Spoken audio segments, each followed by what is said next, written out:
Hello दोस्तों, स्वागत है आपका एग्जाम वर्ल्ड में। मैं हूं श्रीकांत और आज हम लोग पढ़ेंगे प्रतियोगिता दर्पण और ये हिंदी मासिक पत्रिका है। मार्च 2026 का एडिशन है, करंट अफेयर्स की पत्रिका है। फुल एक्सप्लेनेशन के साथ पढ़ाया गया है। आई होप आपको अच्छा लगेगा। तो वीडियो को लाइक करिएगा और दोस्तों में शेयर कीजिएगा और चैनल को सब्सक्राइब नहीं किया है तो सब्सक्राइब कर नोटिफिकेशन बेल दबा लीजिएगा। तो चलिए शुरू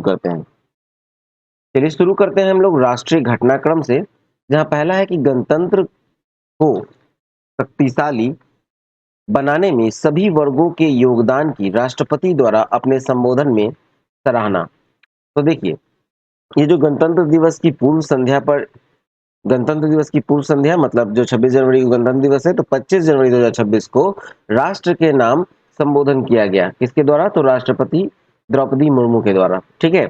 और इसमें कहा गया कि जो सभी देशवासियों को इसमें पहले तो हार्दिक बधाई दी गई कि इस दिन को सार्थक और उल्लेख करते हुए कहा गया कि गणतंत्र दिवस के पावन पर्व पर हमारे अतीत, वर्तमान और भविष्य में देश की दशा और दिशा का अवलोकन करने का अवसर होता है। ठीक है। गणतंत्र दिवस की पूर्व संध्या पर राष्ट्र के नाम अपने संबोधन में कहा गया और ये चौथा संबोधन था उनका। ठीक है, चौथा संबोधन था, जिसमें पहला है कि वर्तमान में सरकार और जन सामान्य के बीच की जो दूरी है उसको निरंतर कम किया जा रहा है और पिछले दशक के दौरान जो राष्ट्रीय लक्ष्यों के जन भागीदारी के माध्यम से प्राप्त करने का प्रयास किया गया है। महत्वपूर्ण राष्ट्रीय अभियानों को जन आंदोलन का रूप दिया गया है। डिजिटल पेमेंट व्यवस्था जो है वो बहुत बड़े पैमाने पर अपनाया जाना। आज विश्व के आधे से अधिक डिजिटल लेन-देन सिर्फ भारत में होते हैं। ठीक है। भारत का जो यूपीआई है, ठीक है, आधे डिजिटल लेन-देन जो हो रहा है मतलब विश्व का, वो आधा तो सिर्फ भारत में हो रहा है। ठीक है। और भारत का जो संविधान है, अब ये 8वीं अनुसूची में शामिल जो सभी भारतीय भाषा हैं, उसमें उपलब्ध हो गई है। ठीक है। 8वीं अनुसूची में जितनी भी भारतीय भाषाएं हैं, उन सभी भाषाओं में अब संविधान उपलब्ध है। संविधान को भारतीय भाषाओं में पढ़ने और समझने से देशवासियों में आत्मगौरव की भावना मजबूत होगी। देखा जाए तो देश में जो स्टार्टअप्स की प्रभावशाली सफलता का जो प्रमुख श्रेय है वो युवा उद्यमियों को दिया गया है। विश्वास व्यक्त किया गया है कि वर्ष 2047 तक विकसित भारत के निर्माण में युवा शक्ति की प्रमुख भूमिका रहेगी। सेना की ताकत का उल्लेख किया गया है। कहा गया है कि जो ऑपरेशन सिंदूर के जरिए आतंकी ठिकानों पर जो सटीक प्रहार किया गया उसका जिक्र किया गया और सुरक्षा के क्षेत्र में हमारी आत्मनिर्भरता से ऑपरेशन सिंदूर की ऐतिहासिक सफलता को शक्ति मिली है। और जो पुलिसकर्मी हैं, केंद्रीय सशस्त्र बल हैं, उनके जवानों को आंतरिक सुरक्षा के लिए तत्पर रहते हुए कहा गया है। और जो कर्मठ प्रतिभाशाली महिलाएं हैं और सेवाधर्मी डॉक्टर हैं, नर्स हैं, सभी स्वास्थ्य कर्मी, निष्ठावान सफाई मित्र, प्रबुद्ध शिक्षक, विश्व स्तरीय वैज्ञानिक और इंजीनियर, हमारे मेहनती श्रमिक भाई बहन, सभी ने राष्ट्र का नव निर्माण किया है। ठीक है, ये इनके भाषण में कहा गया है। चलिए आगे देखें। नेक्स्ट टॉपिक है सांख्यिकी एवं कार्यक्रम कार्यान्वयन मंत्रालय का नया लोगो एवं शुभंकर।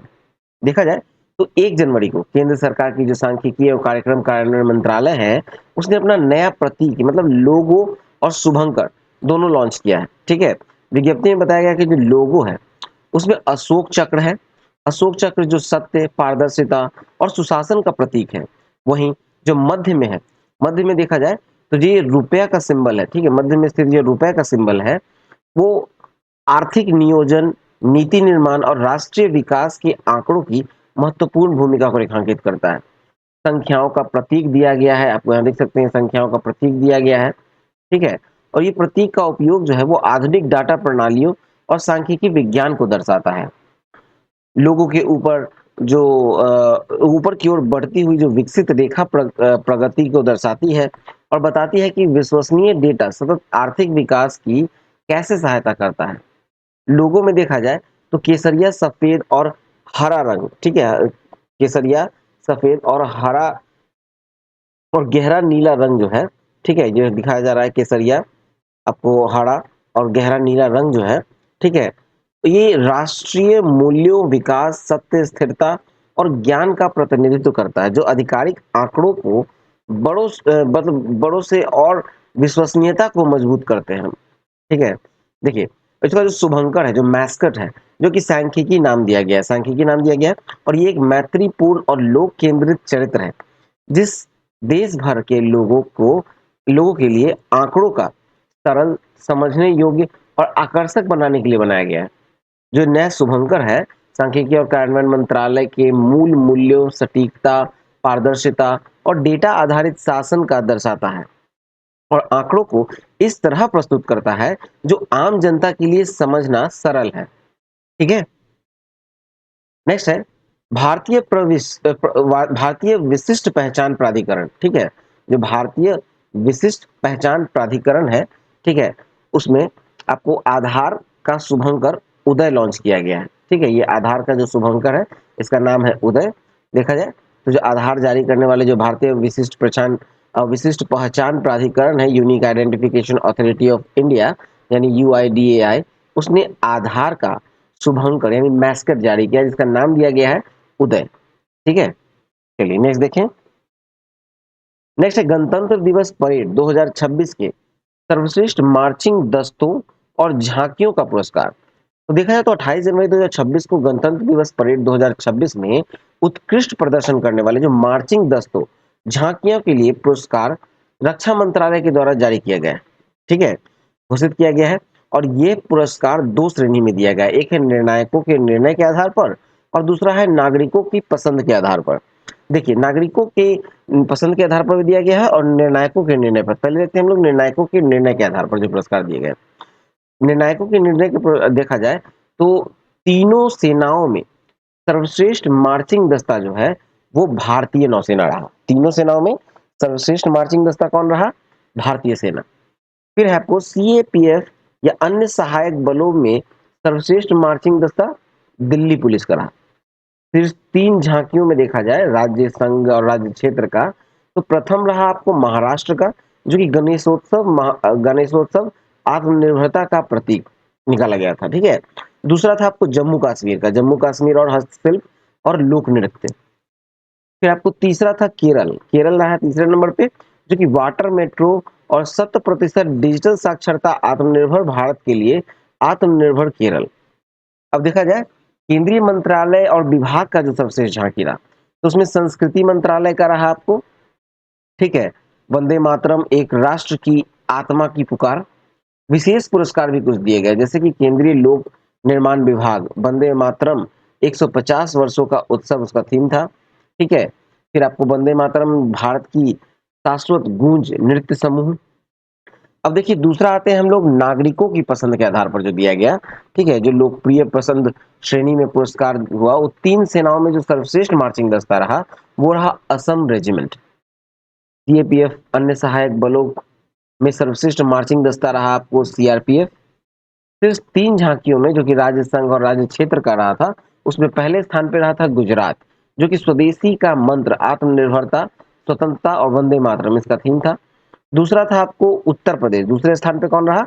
उत्तर प्रदेश, जो कि बुंदेलखंड की संस्कृति को दिखाया था। तीसरे स्थान पे रहा आपको राजस्थान, जो कि रेगिस्तान का सुनहरा स्पर्श, बीकानेर की स्वर्ण कला इसका थीम था। केंद्रीय मंत्रालय विभाग की सर्वश्रेष्ठ झांकियां में अगर देखा जाए तो आपको स्कूली शिक्षा साक्षरता विभाग का था, स्कूली शिक्षा और साक्षरता विभाग, जिसकी थीम था राष्ट्रीय शिक्षा नीति 2020, भारतीय स्कूली शिक्षा को विकसित भारत की राह पर अग्रसर करना। ठीक है? चलिए नेक्स्ट देखते हैं। नेक्स्ट है आपको सागर मैत्री मिशन के 5वें संस्करण के लिए आईएनएस सागर ध्वनि कोची से रवाना। देखा जाए तो 17 जनवरी 2026 को आईएनएस सागर ध्वनि को सागर मैत्री यानी marine and allied interdisciplinary training and research initiative पहल का 5वां संस्करण के लिए नौसेना की दक्षिणी कमान कोची से हरी झंडी दिखाकर रवाना किया गया है। ठीक है? कहां से दिखाया गया है? तो कोची से हरी झंडी दिखाया गया है ये आपको आईएनएस सागर ध्वनि को। ठीक है? और ये देखा जाए तो आईएनएस सागर ध्वनि जो है वो डीआरडीओ की naval physical and oceanographic laboratory यानी कि NOPL national physical and oceanographic laboratory का एक समुद्र विज्ञान अनुसंधान पोत है। ठीक है? भारतीय नौसेना द्वारा संचालित यह अनुसंधान पोत जो है वो हिंद महासागर क्षेत्र के देशों जैसे कि Sri Lanka, Myanmar, Thailand, Malaysia, Singapore, Maldives और ओमान के साथ मिलकर समुद्री डेटा एकत्र करके और अनुसंधान एवं विकास करके दीर्घकालिक साझेदारी विकसित करता है। ठीक है, ये क्या करेगा, तो इन सभी देशों के साथ मिलकर समुद्री डेटा एकत्र करेगा। ठीक है, उस पे अनुसंधान और विकास किया जाएगा जो कि आगे आने वाले लंबे समय तक इसका साझेदारी को विकसित किया जाएगा। ठीक है, अब देखिए, जो भारतीय नौसेना और डीआरडीओ की सहयोगी पहल से एक सागर मैत्री नाम दिया गया है इसको, और आईएनएस सागर ध्वनि जो है वो डीआरडीओ और एनओपीएल द्वारा डिजाइन किया गया है। किसके द्वारा डिजाइन किया गया है, तो डीआरडीओ और एनओपीएल के द्वारा डिजाइन किया गया है। फिर देखा जाए तो garden rich ship builders and engineers Kolkata के द्वारा बनाया गया है। ठीक है, ये पोत है, पोत। ठीक है, चलिए नेक्स्ट देखें। नेक्स्ट है पाल प्रशिक्षण पोत। आईएनएस सुदर्शनी 10 माह के लोकायन 26 अभियान का रवाना। ठीक है, एक अभियान पर रवाना हुआ है लोकायन 26। ठीक है, कौन रवाना हुआ है, तो आईएनएस सुदर्शनी। कब के, कितने दिनों के लिए, तो 10 माह के लिए। अब देखिए, ये पाल प्रशिक्षण पोत है। ठीक है, 20 जनवरी 2026 को भारतीय नौसेना का पाल प्रशिक्षण पोत, जिसे कहा था सेल ट्रेनिंग सेप, वो आईएनएस सुदर्शनी 10 माह के लोकायन 26 नाम के वैश्विक समुद्री मैत्री अभियान पर कोची नौसैनिक बेस से रवाना हुआ। ठीक है, और 10 माह की इस यात्रा के दौरान वो करेगा क्या, तो आईएनएस सुदर्शनी लगभग 22,000 नॉटिकल मील की यात्रा करेगा और 13 देशों के 18 बंदरगाहों का दौरा करेगा।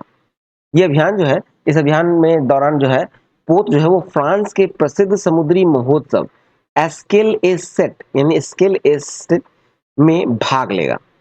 और जुलाई 2026 में अमेरिका के 250वें स्वतंत्रता दिवस समारोह में न्यूयॉर्क में होने वाले एक अंतर्राष्ट्रीय परेड ऑफ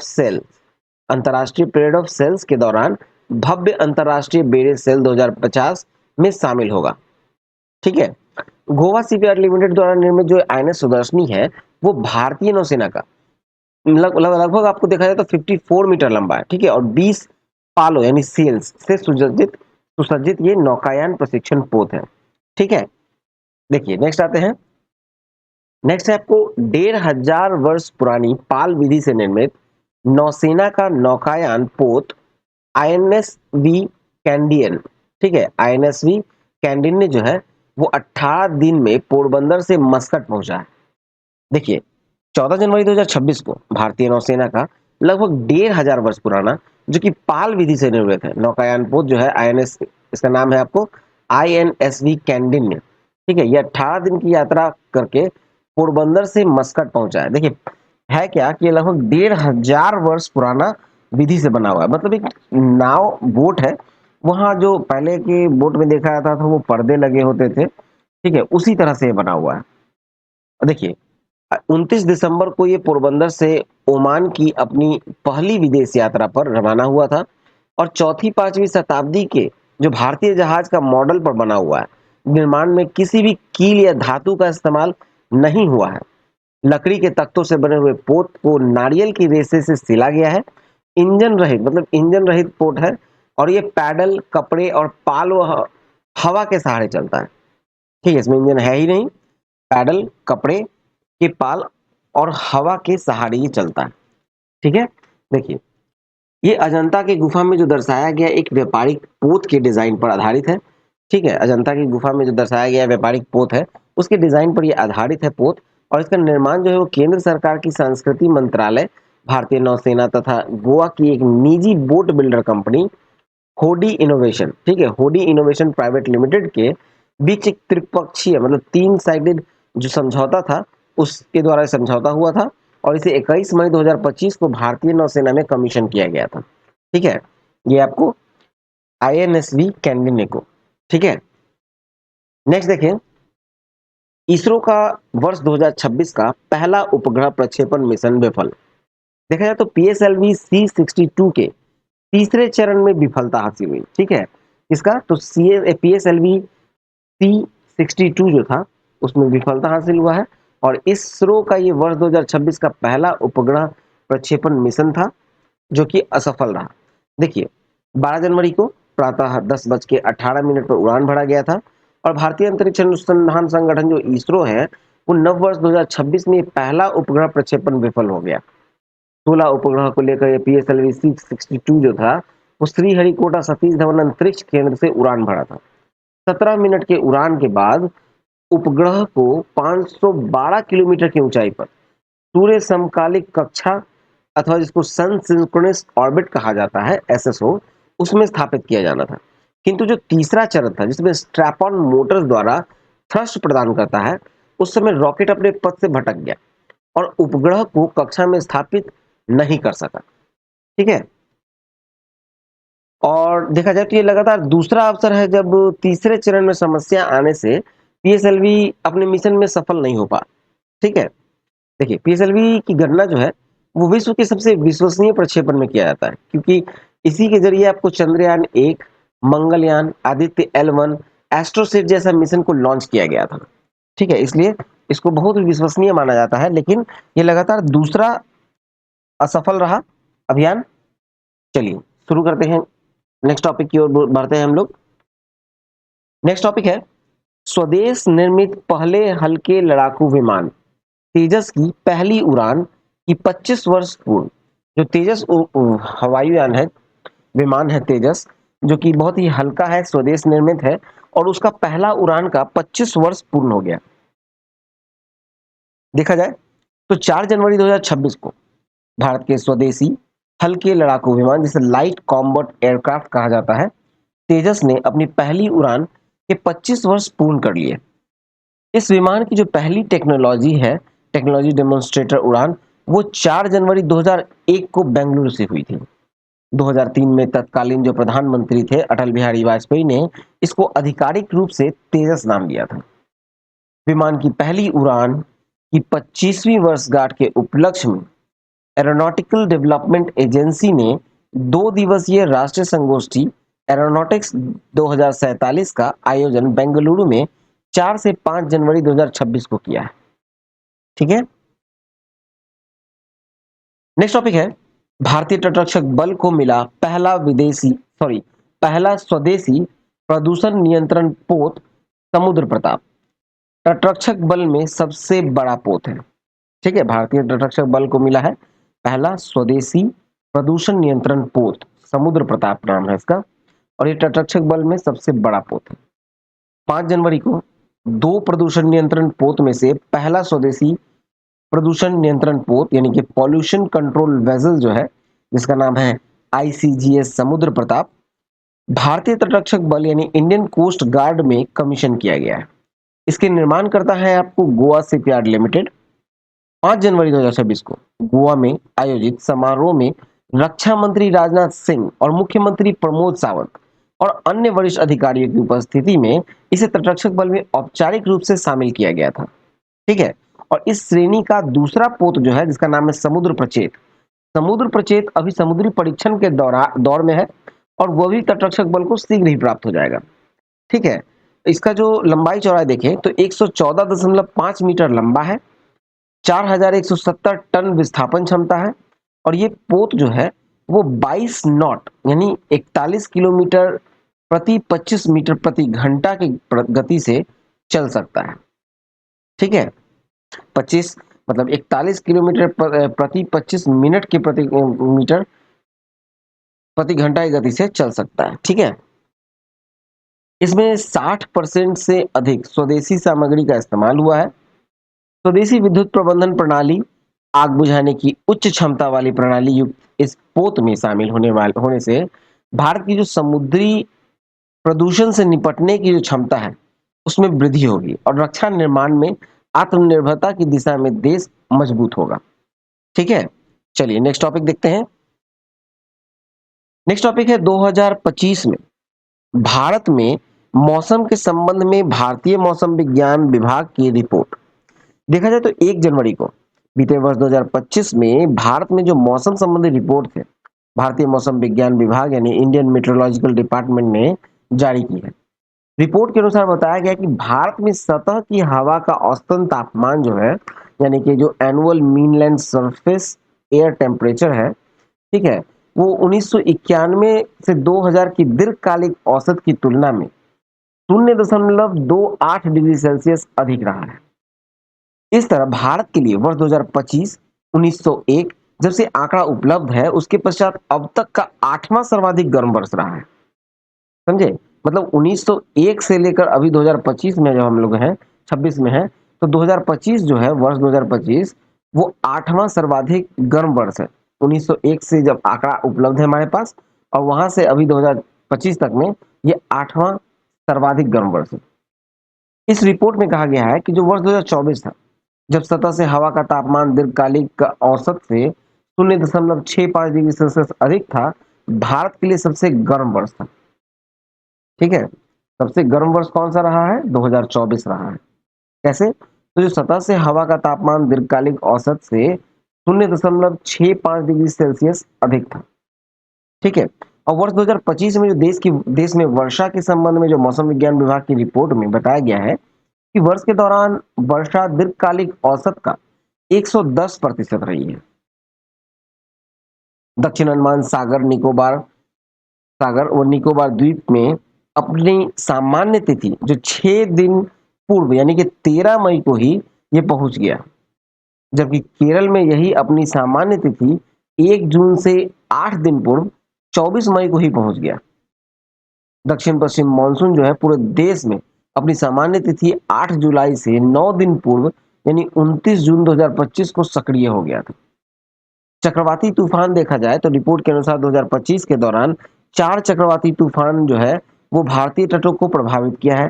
इसमें पहला है आपको शक्ति, जो कि 1 से 7 अक्टूबर तक था, अरब सागर में था। फिर आपको मोन्था जो है आपको 25 से 30 अक्टूबर तक था। फिर तीसरा है आपको सेनियार जो है वो 25 से 27 नवंबर तक। फिर है दितवा जो है वो आपको 26 नवंबर से 1 दिसंबर तक, और ये बंगाल की खाड़ी से उठे। ठीक है, चलिए नेक्स्ट देखें। नेक्स्ट है अटल पेंशन योजना 2030-31 तक के लिए बढ़ाई गई।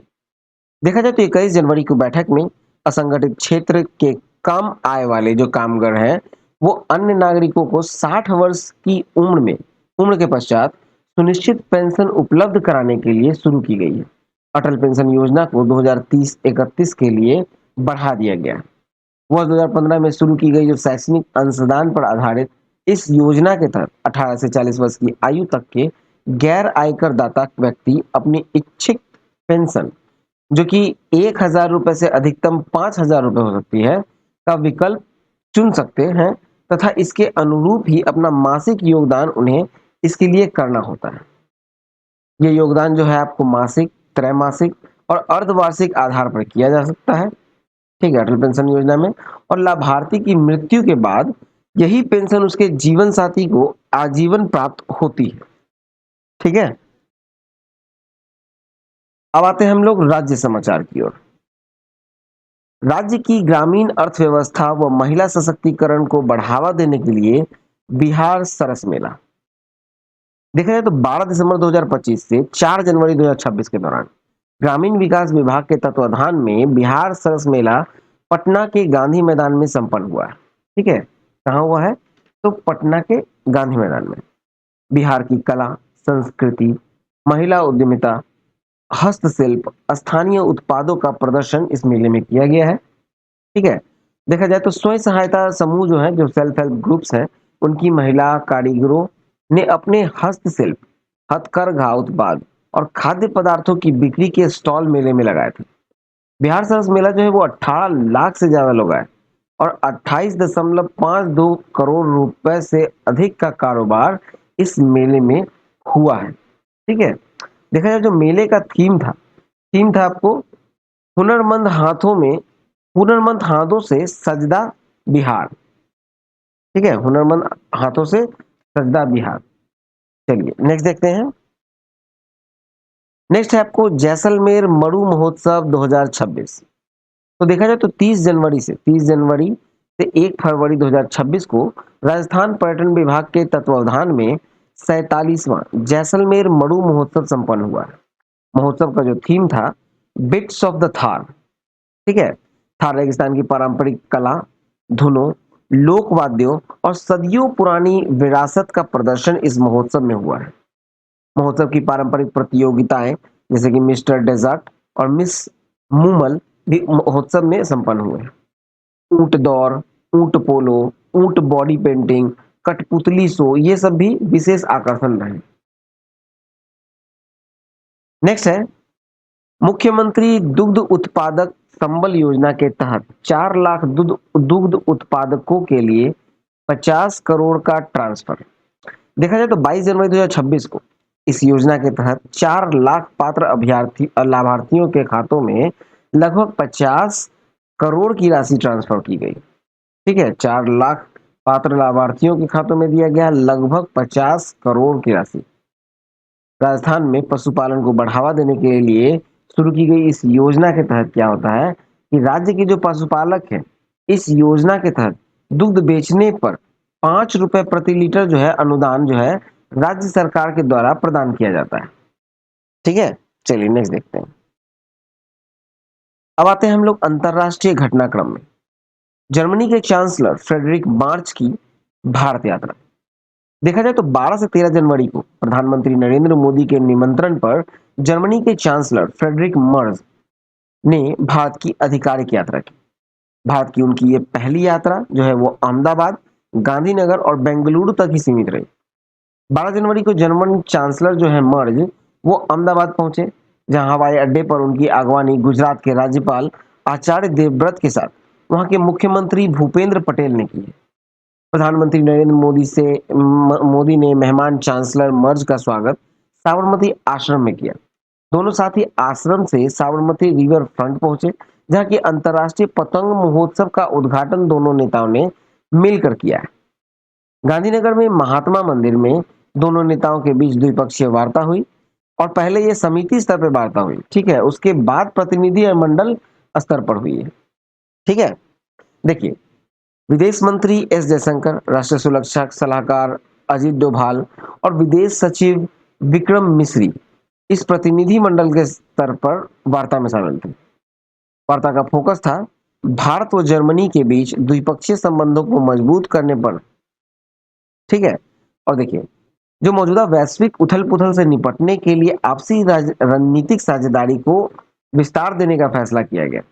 शिक्षा के क्षेत्र में सहयोग बढ़ाने के लिए जो जर्मन विश्वविद्यालय को भारत में अपने परिसर खोलने के लिए प्रधानमंत्री ने आमंत्रित किया है। भारतीय पासपोर्ट धारक के लिए जर्मनी से होकर वीजा मुक्त परागन की घोषणा जर्मनी की ओर से की गई। अब फिर प्रतिनिधिमंडल के स्तर का वार्ता हुआ, जिसमें कि शिक्षा, सही स्वास्थ्य, रक्षा, नवीकरणीय ऊर्जा, एआई आदि क्षेत्र में पारस्परिक सहयोग की 19 विभिन्न समझौतों पर हस्ताक्षर किए गए। ठीक है, फिर आपको डाक सेवा क्षेत्र और खेल, विशेषतः आपको हॉकी के क्षेत्र में सहयोग, सेमीकंडक्टर व दुर्लभ खनिजों के क्षेत्र में समझौते भी इसमें शामिल हैं। जर्मन चांसलर मर्ज के साथ भारतीय प्रधानमंत्री मोदी का गांधीनगर में ही एक अन्य कार्यक्रम भारत जर्मनी सीईओ फोरम को संबोधित करना था। जर्मनी के उद्यमियों को उन्होंने बताया कि रक्षा, खनन, परमाणु ऊर्जा और अंतरिक्ष आदि क्षेत्र में व्यापक सुधारों के चलते भारत जो है वो 8% से अधिक विकास दर बनाए हुए है और भारत के बाजार जर्मन कंपनियों और उद्योगों का स्वागत करने को तैयार है। ठीक है, चलिए नेक्स्ट देखते हैं। नेक्स्ट टॉपिक है संयुक्त अरब अमीरात के राष्ट्रपति शेख मोहम्मद बिन जायद अल नाहयान की भारत यात्रा। देखा जाए तो 19 जनवरी 2026 को प्रधानमंत्री नरेंद्र मोदी के निमंत्रण पर संयुक्त अरब अमीरात के राष्ट्रपति शेख मोहम्मद बिन जायद नाहयान ने सब परिवार भारत की आधिकारिक यात्रा की। 19 जनवरी को लगभग मात्र 2 घंटे के लिए ही उनकी यात्रा थी, लेकिन बहुत ही महत्वपूर्ण थी। इस यात्रा पर नई दिल्ली पहुंचने पर पालम हवाई अड्डे पर उनकी आगवानी जो है वो प्रोटोकॉल तोड़कर प्रधानमंत्री श्री मोदी ने स्वयं की। ठीक है, प्रधानमंत्री आवास पर पहले अकेले और फिर प्रतिनिधि मंडल स्तर की वार्ता की गई। वर्ष 2032 तक द्विपक्षीय व्यापार को $200 अरब तक पहुंचने का लक्ष्य दोनों ने निर्धारित किया है। कब तक? तो 2032 तक 200 अरब डॉलर तक पहुंचेगा इनका व्यापार, द्विपक्षीय व्यापार, ठीक है। और गुजरात में धोलेरा में स्पेशल इन्वेस्टमेंट रीजन के विकास के लिए यूएई की संभावित भागीदारी का दोनों पक्षों ने स्वागत किया है, ठीक है। इस परिकल्पित साझेदारी में एक अंतर्राष्ट्रीय हवाई अड्डा, एक पायलट प्रशिक्षण स्कूल, एक ग्रीन फील्ड पोर्ट, एक स्मार्ट अर्बन टाउनशिप और रेलवे कनेक्टिविटी सहित रणनीतिक बुनियादी ढांचे का विकास शामिल है। खाद्य सुरक्षा, अंतर्राष्ट्रीय क्षेत्र में द्विपक्षीय सहयोग को गहरा करने के साथ साथ विज्ञान, प्रौद्योगिकी, नवाचार, विशेषतः आर्टिफिशियल इंटेलिजेंस और उभरती प्रौद्योगिकियों के क्षेत्र में सहयोग को मजबूत करने का निर्णय इस वार्ता में किया गया। ऊर्जा के क्षेत्र में सहयोग को बढ़ावा देते हुए बढ़ाते हुए एलएनजी खरीद का एक दीर्घकालिक समझौता संपन्न किया गया, जिसके तहत यूएई 2018 में सालाना 5 लाख टन एलएनजी की आपूर्ति हिंदुस्तान पेट्रोलियम कॉर्पोरेशन को 10 वर्ष तक का रखेगा, ठीक है। 10 वर्ष तक करेगा इसको। देखा जाए तो दोनों देशों के बीच एक रणनीतिक रक्षा साझेदारी के लिए एक आशय पत्र प्रस्ताव किया गया। भारत यूएई मित्रता के स्थायी प्रतीक के रूप में अबू धाबी में एक हाउस ऑफ इंडिया स्थापित करने का निर्णय दोनों पक्षों में वार्ता में किया गया है, ठीक है। चलिए नेक्स्ट देखते हैं।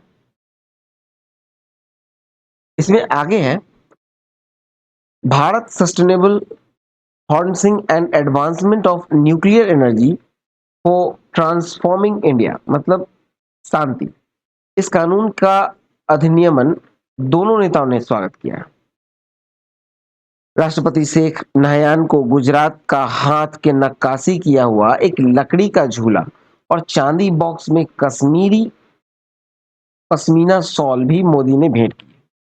फिर उनकी जो माँ थी, मतलब राष्ट्रपति की जो माँ है, उनको चांदी के बॉक्स में एक पश्मीना शॉल मोदी ने भेंट किया और एक चांदी की डिब्बी में कश्मीरी केसर भी उन्हें प्रधानमंत्री ने भेंट किया, ठीक है। चलिए नेक्स्ट देखते हैं। नेक्स्ट है अप्रत्याशित कार्रवाई के तहत वेनेजुएला पर हमला करके राष्ट्रपति निकोलस मादुरो को अमेरिका ने गिरफ्तार किया। तो देखा जाए तो 3 जनवरी 2026 की रात्रि में वेनेजुएला के साथ वर्षों से चल रहे जो टकराव के बीच एक अप्रत्याशित कदम उठाया गया। उसमें अमेरिका ने अचानक एक बड़ा हमला करके राष्ट्रपति निकोलस मादुरो को उनकी पत्नी सिलिया फ्लोरेस को हिरासत में ले लिया। और अमेरिका ने इस अभियान का नाम क्या दिया? नाम था ऑपरेशन एब्सोल्यूट रिजॉल्व, ठीक है। 2 घंटे तक चली थी ये कार्रवाई। लगभग 150 से अधिक लड़ाकू विमान शामिल हुए थे और वेनेजुएला के सैन्य ठिकानों को नष्ट किया गया था। राजधानी कराकस में एक सैन्य बेस पर अपने बेडरूम में सो रहे मादुरो और उनकी पत्नी को घसीटते हुए खींच लिया गया। राष्ट्रपति मादुरो और उनकी पत्नी को गिरफ्तार करके अमेरिका ले जाया गया, जहां पर उनको ब्रुकलिन स्थित मेट्रोपॉलिटन सेंटर नाम की एक ऐसी जेल में रखा गया है जहां का अंदर का जो हालात है वो काफी अमानवीय बताया जाता है, जो कि कैदियों के बीच मारपीट और दंगों के लिए कुख्यात है, ठीक है। ब्रुकलिन स्थित एक मेट्रोपॉलिटन सेंटर नाम का जेल। चलिए आगे देखें। आगे है कि डोनाल्ड ट्रंप ने एक प्रेस कॉन्फ्रेंस में यहां तक कहा कि वेनेजुएला में जो सत्ता है उस सत्ता की सुरक्षित हस्तांतरण होने तक वहां अमेरिका की देखरेख में शासन चलेगा। राष्ट्रपति मादुरो के विरुद्ध में नार्को टेररिज्म यानी कि नशीली दवाओं से जुड़े जो आतंकवाद के अतिरिक्त 2024 के चुनाव में धांधली करने व तानाशाही शासन चलाने के जैसे आरोप अमेरिका ने लगाए हैं। वैसे कूटनीतिज्ञ ने इसे वेनेजुएला के अथाह तेल भंडार पर नियंत्रण करने के लिए की गई कार्रवाई करार दिया है, ठीक है। बहुत से जो कूटनीतिज्ञ हैं उनका कहना है कि ये जो वेनेजुएला के राष्ट्रपति निकोलस मादुरो को उठाया गया है वो एक्चुअली में वहां के जो अथाह तेल भंडार है उस पर अमेरिका नियंत्रण करना चाहता है, ठीक है। और उसी के तहत ये कार्रवाई किया गया है। और अमेरिकी राष्ट्रपति डोनाल्ड ट्रंप भी एक बयान में कहा था कि अमेरिका की अगुवाई में वेनेजुएला के तेल क्षेत्र को फिर से खड़ा करने की कोशिश की जा रही है ताकि चीन और रूस इस क्षेत्र में अपना प्रभाव न बढ़ा सके। इस गिरफ्तारी को अंतर्राष्ट्रीय कानून का उल्लंघन बताया गया और अधिकांश विश्व में इसकी निंदा की गई। ठीक है, चलिए नेक्स्ट देखते हैं। आगे है कि राष्ट्रपति मादुरो की इस गिरफ्तारी के पश्चात वेनेजुएला के सुप्रीम कोर्ट के आदेश से उपराष्ट्रपति जो डेल्सी रोड्रिगेज हैं, उनको वहां का अंतरिम राष्ट्रपति बनाया गया। किसे बनाया गया? डेल्सी रोड्रिगेज को वेनेजुएला के अंतरिम राष्ट्रपति बनाया गया। 5 जनवरी 2026 को इस पूरे मामले में संयुक्त राष्ट्र सुरक्षा परिषद की आपात बैठक हुई। ठीक है, लेकिन इसमें भी सदस्य जो थे वो आपस में एक नहीं रहे, बटे हुए दिखे, जैसे कि रूस, चीन, क्यूबा, ब्राजील, कोलंबिया, दक्षिण अफ्रीका, ईरान, मैक्सिको, ये सब जो है निंदा की। और वहीं आपको Argentina, Israel, Paraguay, UK, America ये पक्ष में रहे। 5 जनवरी को अमेरिकी राष्ट्रपति डोनाल्ड ट्रंप ने कहा कि मैक्सिको, कोलंबिया और क्यूबा की बढ़ती हुई जो ड्रग तस्करी है और जो क्षेत्रीय अस्थिरता के कारण है, अमेरिका के लिए खतरा बना है। और अगर अगर अपने रवैये में सुधार नहीं किया गया इनके द्वारा, तो इनके विरुद्ध कार्रवाई के लिए वह तैयार है। उनका कहना है कि मैक्सिको, कोलंबिया और क्यूबा अमेरिका में ड्रग्स की आपूर्ति करते हैं। ठीक है, नेक्स्ट है भारत और पाकिस्तान के बीच अपने अपने परमाणु प्रतिष्ठानों की सूचियों का आदान प्रदान और अपने जेलों में बंद एक दूसरे के कैदियों की सूची का भी आदान प्रदान। देखा जाए तो 1 जनवरी 2026 को वर्ष 1988 के आपसी द्विपक्षीय समझौते के तहत भारत व पाकिस्तान अपने अपने परमाणु प्रतिष्ठानों की सूचियों का आदान प्रदान किया। ये 35वां वार्षिक आदान प्रदान था और ऐसा पहला आदान प्रदान जो हुआ था वो 1 जनवरी 1952 को हुआ था। 1 जनवरी 1992 को। ठीक है, 2008 में संपन्न एक अन्य द्विपक्षीय समझौते के तहत दोनों देशों के द्वारा अपनी जेल में निरुद्ध एक दूसरे की कैदियों की सूची का भी आदान प्रदान वर्ष में 2 बार यानी 1 जनवरी और 1 जुलाई जुलाई को प्रतिवर्ष किया जाता था। देखा जाए तो सूचियों के अनुसार, जो ताजा सूची के अनुसार कहा जाए, तो पाकिस्तान के जेल में 257 जिसमें कि आपको 199 मछुआरे हैं और 58 अन्य असैनिक नागरिक हैं, वो भारतीय हैं और वहां निरुद्ध है। कहाँ? तो पाकिस्तान में 257। ठीक है, और भारतीय जेल में जो पाकिस्तानी कैदी की संख्या है वो 424 है, इसमें कि 33 मछुआरा है और 391 अन्य नागरिक हैं। देखा जाए तो पाकिस्तान को 167 यानी 167 भारतीय मछुआरों की रिहाई और प्रत्यावर्तन में तेजी लाने की कहा गया है, क्योंकि इन्होंने अपनी सजा पूरी कर ली। पाकिस्तान की हिरासत में बंद उन 35 भारतीय नागरिकों, कैदियों और मछुआरों को तत्काल कॉन्सुलर पहुंच प्रदान करें जिनकी भारतीय होने का संदेह है। ठीक है, और जिन्हें अब तक काउंसुलर पहुंच प्रदान नहीं की गई है। ठीक है, चलिए नेक्स्ट देखें। नेक्स्ट टॉपिक है विभिन्न देशों के पासपोर्ट की वैश्विक रैंकिंग 2026। देखा जाए तो जनवरी 2026 में 199 देशों के पासपोर्ट की 227 विभिन्न गंतव्यों के लिए हैंडलैंड पार्टनर्स की वर्ष 2026 की रैंकिंग जारी की गई। ताजा 2026 की रैंकिंग में देखा जाए तो भारतीय पासपोर्ट की रैंकिंग जो है वो 5 पायदान सुधर कर अब 80 बताई गई है, किंतु 55 गंतव्य तक ही वीजा फ्री की यात्रा इसमें बताई गई है। देखिए, जो हैंडलैंड पासपोर्ट रैंकिंग में जारी की गई है इसमें पहला स्थान आपको मिला है सिंगापुर को, जो कि वीजा फ्री, जो वीजा रहित पहुंच है देश, वो 192 है, मतलब 192 देशों में वीजा फ्री है इनके लिए। फिर नेक्स्ट है दूसरे स्थान पर जापान और दक्षिण कोरिया एक साथ है। 188 देशों के साथ इनका वीजा रहित पहुंच है। फिर आपको तीसरे स्थान पे आता है डेनमार्क, लग्जमबर्ग, स्पेन, स्विट्जरलैंड और स्वीडन। यहाँ 186 देश है।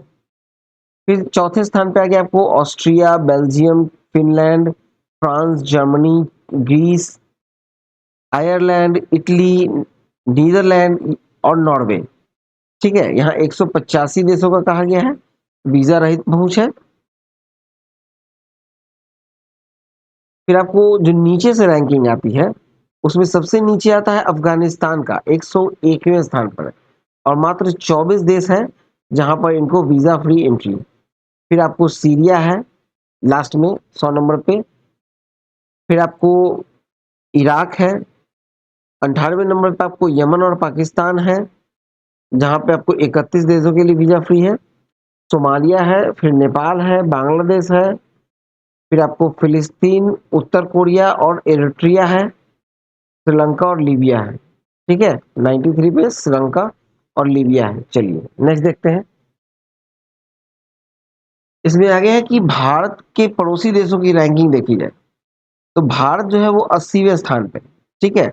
भारत 80वें स्थान पर है और भारत के साथ 55 देशों का वीज़ा रहित आगमन है। फिर आपको चीन आपको 59 रैंक पे है, भूटान 85 पे है, म्यांमार 89 पे है, श्रीलंका 93 पे है, बांग्लादेश को आपको 95 पे है और नेपाल है आपको 96 पोजीशन पे। ठीक है? चलिए, इसमें देखा जाए तो भारतीय पासपोर्ट पासपोर्ट धारक के लिए जो वीज़ा के बिना यात्रा का अनुमान देने वाला जो 55 देश है, उसको 3 श्रेणी में विभाजित किया गया है। पहला है वीज़ा की कोई आवश्यकता नहीं। वीज़ा की कोई आवश्यकता नहीं में कौन-कौन है?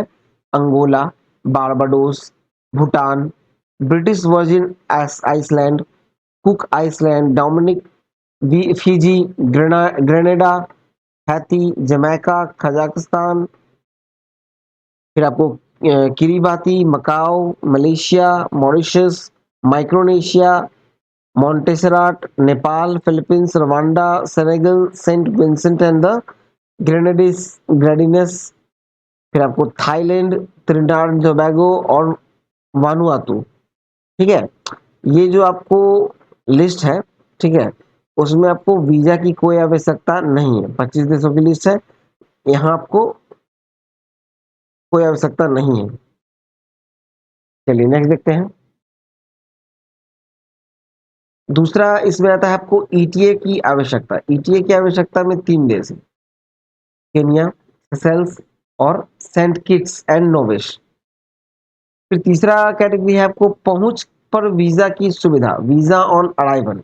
वीजा ऑन अराइवल मिलता है कहाँ? तो 27 देशों में। 27 देशों की लिस्ट दी गई है। Burundi Burundi, Cambodia, Cape Verde island, Djibouti, Ethiopia, Guinea Bissau, Indonesia, Jordan, Laos, Madagascar, Maldives, Marshall island, Mongolia, Mozambique, Myanmar, Philippines, Palau island, Qatar. ये सभी लिस्ट है जहां पर आपको वीजा ऑन अराइवल है। ठीक है? चलिए नेक्स्ट देखते हैं। नेक्स्ट टॉपिक है विश्व का पहला निजी अंतरिक्ष स्टेशन हेवन वन इसी वर्ष लॉन्च किए जाने की संभावना। देखा जाए तो अमेरिका की एक निजी कंपनी है, इसका नाम है वास्ट। वास्ट के द्वारा हेवन वन नाम का स्थापित किया जाने वाला पहला अंतरिक्ष स्टेशन होगा। ठीक है? मतलब ये निजी कंपनी के द्वारा स्थापित किया जाने वाला पहला अंतरिक्ष स्टेशन होगा। हेवन वन नाम है इसका और ये निजी अंतरिक्ष स्टेशन को स्पेसएक्स के रॉकेट से इसी वर्ष मतलब 2026 में ही लॉन्च करने की योजना है। इसमें 4 अंतरिक्ष यात्री के रहने की जगह होगी, वैज्ञानिक प्रयोग के लिए जगह होगी। वास्ट के साथ साथ एक्सियोम स्पेस, ऑर्बिटल रीफ और स्टार लैब्स आदि अन्य निजी कंपनियां भी नासा के लो अर्थ ऑर्बिट डेवलपमेंट कार्यक्रम के तहत निजी अंतरिक्ष स्टेशन स्थापित करने की दिशा में अग्रसर है। ठीक है? नेक्स्ट है गाजा में अस्थायी शांति की दिशा में अमेरिकी राष्ट्रपति डोनाल्ड ट्रंप का बोर्ड ऑफ पीस लॉन्च। देखा जाए तो 22 जनवरी 2026 को दाओस में गाजा में स्थायी शांति की दिशा में काम करने के लिए अमेरिकी राष्ट्रपति डोनाल्ड ट्रंप ने अपनी प्रस्तावित शांति परिषद यानी बोर्ड ऑफ पीस का गठन का घोषणा किया। भारत सहित 60 देशों को इसमें शामिल होने के लिए निमंत्रण दिया गया है राष्ट्रपति डोनाल्ड ट्रंप के द्वारा। लेकिन दाओस में जो जनवरी 2026 में विश्व आर्थिक मंच के इतर आयोजित हस्ताक्षर समारोह में केवल 19 देश के प्रतिनिधि ही उपस्थित थे। इसमें आपको भारत के अतिरिक्त जर्मनी, इटली, रूस, पराग्वे, तुर्की, यूक्रेन आदि देशों में इस निमंत्रण पर अपना रुख अभी तक स्पष्ट नहीं किया है। ठीक है? देखा जाए तो राष्ट्रपति ट्रंप के अनुसार उनकी अध्यक्षता वाली जो शांति परिषद है गाजा में सामान्य स्थिति की बहाली से इतर अंतरराष्ट्रीय मामलों को भी देखेगी। ठीक है? देखिए शांति परिषद में शामिल होने के लिए भारतीय प्रधानमंत्री नरेंद्र मोदी सहित लगभग 60 देशों के नेताओं को ट्रंप ने आमंत्रित किया था, जिसमें कि 35 देश ने ही इसमें शामिल होने की घोषणा की है। इस पर हस्ताक्षर के लिए Pakistan, Azerbaijan, Armenia, Bulgaria, Vietnam, Argentina, Kosovo, Bahrain, Belarus, मिस्र, हंगरी, कजाकिस्तान, मोरक्को, संयुक्त अरब अमीरात और सऊदी अरब सहित 19 देशों के प्रतिनिधि ने हस्ताक्षर समारोह में उपस्थित थे। बोर्ड ऑफ पीस के गठन के संबंध में सर्वाधिक विवाद का मुद्दा यह है कि इसके गठन के बारे में ट्रंप ने सितंबर 2025 में गाजा के लिए शांति योजना की घोषणा के समय बताया था। उस समय यह परिषद केवल गाजा के मामलों को देखने के लिए बताई गई थी। इसे अभी से विश्व स्तरीय बनाकर युद्ध और टकराव रोकने के लिए गठित किया, वह बता रहे हैं। ठीक है, नेक्स्ट टॉपिक है यूरोपीय परिषद के अध्यक्ष एंटोनियो कोस्टा और यूरोपीय आयोग की अध्यक्ष उर्सुला वॉन डेर लेयन की भारत यात्रा। देखा जाए तो 25 से 27 जनवरी को प्रधानमंत्री मोदी के निमंत्रण पर यूरोपियन परिषद मतलब यूरोपियन काउंसिल के अध्यक्ष जो है एंटोनियो लुइस सांतोस दा कोस्टा और यूरोपीय आयोग की जो अध्यक्ष है उर्सुला वॉन डेर लेयन ने भारत की राजकीय यात्रा की और देश की स्वतंत्रता दिवस देश के गणतंत्र दिवस जो 77वें गणतंत्र दिवस थी उसके मुख्य अतिथि के रूप में उन्हें इसके लिए आमंत्रित किया गया था। इसके अतिरिक्त 27 जनवरी को भारत और यूरोपीय संघ शिखर बैठक की मेजबानी प्रधानमंत्री श्री मोदी के साथ अध्यक्षता में उन्होंने की है। यूरोपीय संघ के दोनों पदाधिकारियों और भारतीय प्रधानमंत्री श्री नरेंद्र मोदी की सह अध्यक्षता में 27 जनवरी को हैदराबाद हाउस में संपन्न शिखर बैठक में भारत और यूरोपीय संघ ने अपने रिश्तों को अभूतपूर्व मजबूती देते हुए ऐतिहासिक मुक्त व्यापार समझौता यानी कि फ्री ट्रेड एग्रीमेंट को अंतिम रूप दे दिया, जिसे दोनों पक्षों ने 2 अरब लोगों को बाजार बनाने के लिए मदर ऑफ ऑल डील्स करार दिया है। इसके साथ ही दोनों पक्षों ने पहली बार एक रक्षा एवं सुरक्षा साझेदारी यानी सिक्योरिटी एंड डिफेंस पार्टनरशिप समझौते पर हस्ताक्षर किए। कुल 13 समझौते और पर हस्ताक्षर हुआ है। ठीक है, और नियम आधारित वैश्विक व्यवस्था के साझा दृष्टिकोण के दौरान दोनों पक्षों के बीच एक अन्य महत्वपूर्ण समझौता मोबिलिटी को लेकर हुआ है। यूरोपीय आयोग की अध्यक्ष जो उर्सुला वॉन डेर लेयन है, इस शिखर सम्मेलन को भारत यूरोपीय संघ संबंधों में एक ऐतिहासिक मोड़ करार देते हुए कहा कि हम केवल अपनी अर्थव्यवस्थाओं को ही मजबूत नहीं कर सकते बल्कि एक ऐसे समय में अपने नागरिकों की सुरक्षा भी सुनिश्चित कर रहे हैं जब दुनिया पहले से ही अधिक असुरक्षित होती जा रही है। उन्होंने कहा कि भारत में 6000 से अधिक यूरोपीय कंपनियां काम कर रही हैं और यूरोपियन यूनियन से भारत में 120 बिलियन यूरो से अधिक का निवेश है। साथ ही भारत में 1500 कंपनियों यूरोपियन यूनियन में मौजूद है और वहां भारतीय निवेश लगभग 40 बिलियन यूरो तक पहुंच चुका है। उद्यमियों और संबोधित करते हुए उन्होंने कहा कि आप जैसे बिजनेस लीडर्स इसके कर्ता भी हैं और लाभार्थी भी हैं। आगे उन्होंने कहा कि अब समय है कि हम इस साझेदारी को hall of the society partnership बनाए। ठीक है, इससे भारत के जो लेबर इंसेंटिव उत्पादों में जिसमें आपको यूरोपियन यूनियन मार्केट में आसान पहुंच मिलेगी, इसमें विशेष तौर पर textile, James and jewelleries, auto parts और इंजीनियरिंग गुड्स शामिल है। फ्रूट्स, वेजिटेबल्स, प्रोसेस्ड फूड और मरीन प्रोडक्ट इसमें शामिल इस अवसर उसमें अवसर बनेंगे और इसका सीधा लाभ जो है वो हमारे किसानों को, हमारे मछुआरों को मिलेगा, हमारे सर्विस सेक्टर को भी मिल सकता है। ठीक है, इसमें फायदा होगा। विशेष रूप से आपको IT, education, traditional medicine, business service लाभान्वित होंगे। ठीक है, चलिए नेक्स्ट देखिए। अब आते हैं आर्थिक वाणिज्यिक परिदृश्य की ओर, जहां पहला है कि दिसंबर 2025 के अंत में रिजर्व बैंक के पास आरक्षित विदेशी मुद्रा कोष 696.610 अरब डॉलर। देखिए, बीते कैलेंडर वर्ष में 2025 के दौरान भारतीय रिजर्व बैंक के पास आरक्षित विदेशी मुद्रा कोष जो है वो 56.33 अरब डॉलर का वृद्धि हुआ है। ठीक है, देखिए यह कुल विदेशी मुद्रा कोष में देखा जाए जो कि 6 दिसंबर 2025 का आंकड़ा और 27 दिसंबर 2024 का आंकड़ा दिया गया है। 27 दिसंबर को 640.279 था अरब डॉलर में और वहीं अभी 26 दिसंबर 2025 को $696.610 अरब डॉलर है। मतलब 56.332 अरब डॉलर का वृद्धि हुआ है, ठीक है, विदेशी मुद्रा कोष में। और ये सभी विदेशी मुद्रा कोष इन सबको ऐड करके होता है। देखिए, विदेशी मुद्रा सब परिसंपत्तियां जो है, जो कि फॉरेन करेंसी एसेट्स कहा जाता है, इसमें आपको 7.691 अरब डॉलर का वृद्धि हुआ है। गोल्ड में आपको 47.053 अरब डॉलर का वृद्धि हुआ है। एसडीआर जिसे कहते हैं विशेष आहरण अधिकार, स्पेशल ड्राइंग राइट्स, उसमें भी वृद्धि है। और अंतर्राष्ट्रीय मुद्रा कोष के पास जो सुरक्षित राशि है उसमें भी वृद्धि है, और ये मिलाकर आपको 56.332 अरब डॉलर की वृद्धि है, ठीक है। चलिए नेक्स्ट देखते हैं। अब आएंगे, नेक्स्ट टॉपिक है कि सितंबर 2025 के अंत में भारत पर कुल बाह्य ऋण, वित्त मंत्रालय की रिपोर्ट। तो देखा जाए सितंबर 2025 के अंत में वित्त मंत्रालय की जो ताजा आंकड़े आए उसके अनुसार कुल बाह्य ऋण जो है वो 746 अरब डॉलर था, जो कि 3 माह पूर्व 2025 के अंत में ये 746.7 अरब डॉलर था, ठीक है। जो बाह्य ऋण है, बाहरी जो ऋण है वो 746 अरब डॉलर है अभी, और पहले 746.7 अरब डॉलर था। देखिए, कुल बाह्य ऋण यहाँ अभी आपको दिखाया जा रहा है, आपको ये सितंबर 2025 का अंत की स्थिति, जिसमें 746.0 अरब डॉलर का बाह्य ऋण है, और जो उसमें भी आपको जो दीर्घकालिक ऋण है वो 609 अरब डॉलर का है।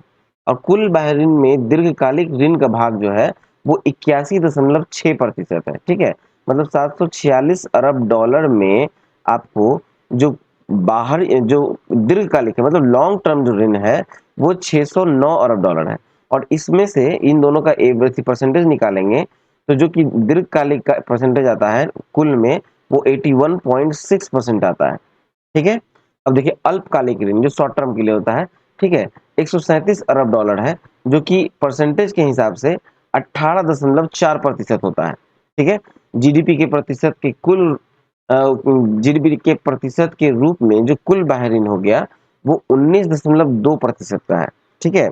मुद्राओं की दृष्टि से देखा जाए बाह्य ऋण, तो डॉलर में है आपको 54.1%, रुपए में है आपको 30.4%, येन में है आपको 6.5%, एसडीआर में है 4.5%, और यूरो में है 3.6%, ठीक है।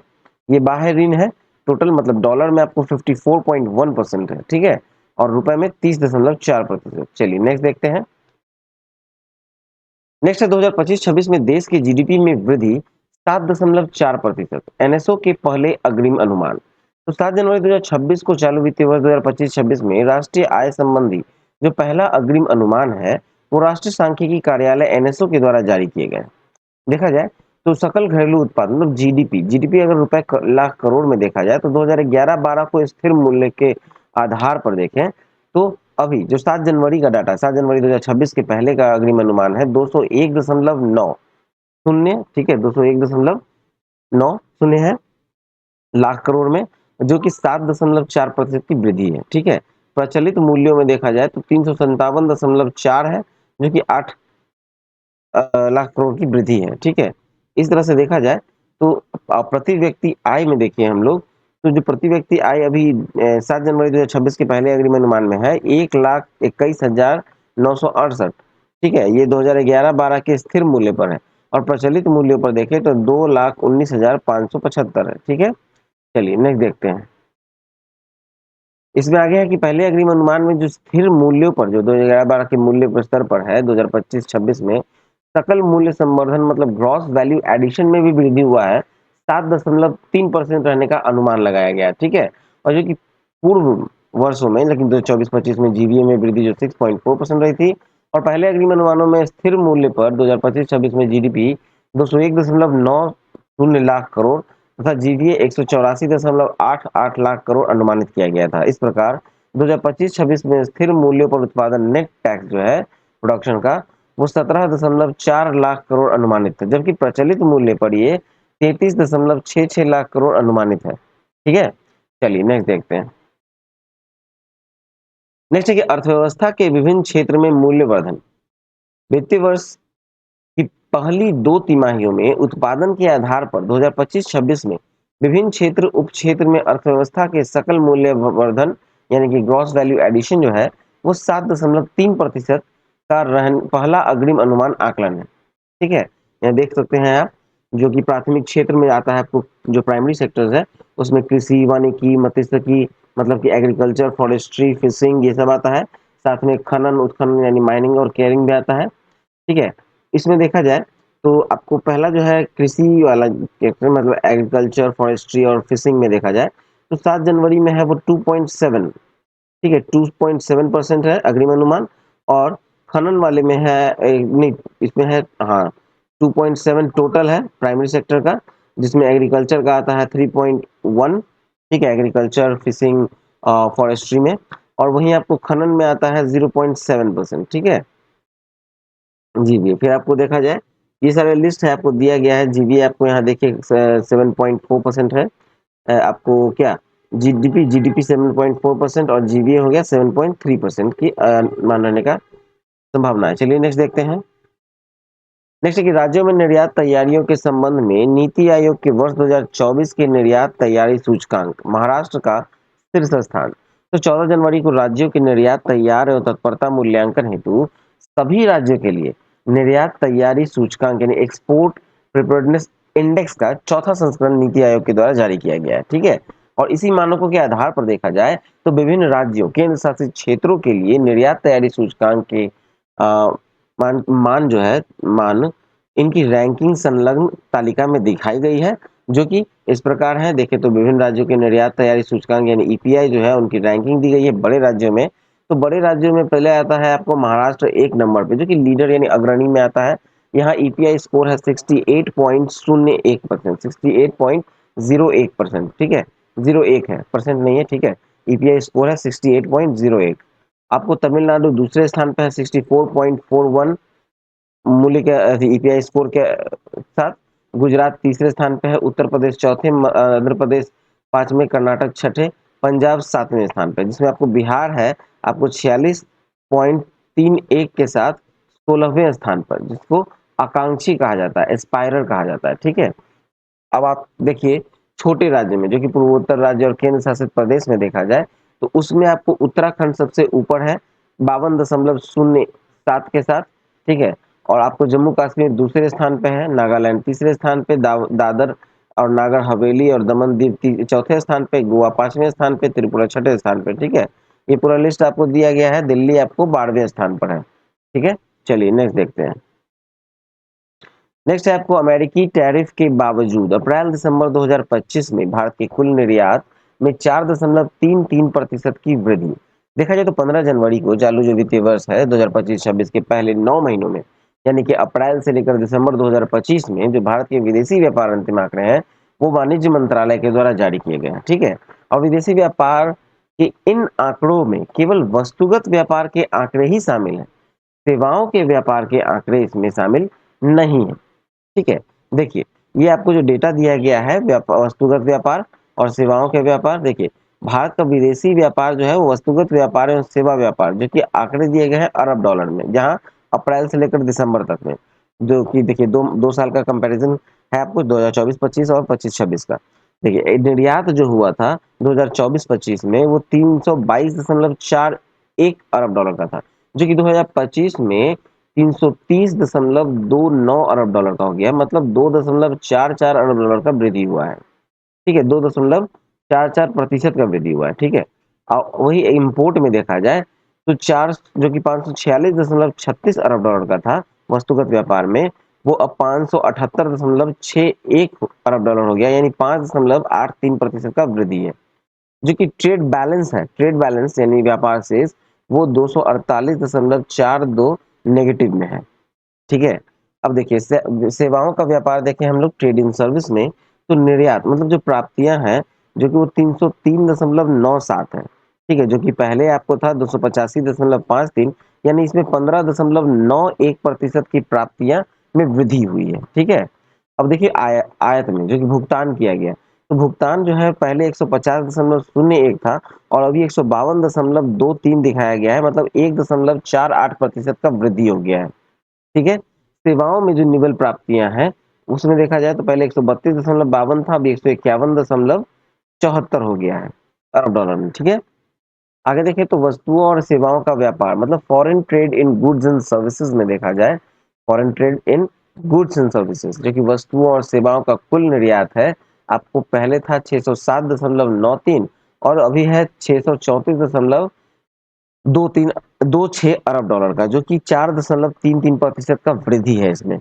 और वस्तुओं और सेवाओं का कुल आयात देखें, ये तो निर्यात था, और आयात देखें तो 696.37 पहले था और अभी 730.84 है, मतलब 4.95% की वृद्धि है। जो कि व्यापार शेष देखा जाए तो ये 96.58 है अभी नेगेटिव में, जो कि पहले था 88.46 नेगेटिव में। ठीक है, चलिए नेक्स्ट देखते हैं। नेक्स्ट है कि उर्वरक उत्पादन में निरंतर वृद्धि से देश में खपत के 73% भाग की आपूर्ति अब घरेलू उत्पादन से। देखा जाए तो 9 जनवरी को मंत्रालय की विज्ञप्ति के आंकड़े दर्शाए गए हैं और केंद्रीय रसायन व उर्वरक मंत्रालय के अनुसार उर्वरक उत्पादन में इस वृद्धि के चलते 2025 में उर्वरक उत्पादन 524.62 लाख टन के रिकॉर्ड स्तर पर रहा है। ठीक है, और देश में यूरिया की खपत जो है वो 87% भाग देश में ही उत्पादित होता है, और जबकि एनपीके उर्वरकों की खपत 90% आपूर्ति घरेलू उत्पादन से की जाती है। देखा जाए तो डीएपी की कुल घरेलू खपत जो है वो 40% ही देश में उत्पादन होता है। एमओपी यानी कि म्यूरिटी ऑफ पोटास देखा जाए तो इसकी पूरी घरेलू आवश्यकता आयात से ही पूरी हो जाती है। देखा जाए तो मंत्रालय की रिपोर्ट के अनुसार कहा गया है कि भारत विश्व में उर्वरकों का सब दूसरा बड़ा उपभोक्ता है और तीसरा बड़ा उत्पादक राष्ट्र है। उपभोक्ता दूसरा सबसे बड़ा है और उत्पादक में तीसरा बड़ा है। ठीक है, चलिए नेक्स्ट देखते हैं। नेक्स्ट है कि अमेरिका ने भारत से आयातों पर टैरिफ घटाया। तो 2 फरवरी को अमेरिका के साथ भारत के व्यापारिक संबंधों में चल रहे जो तनाव है उसके मामले में एक राहतपूर्ण मोड़ आया।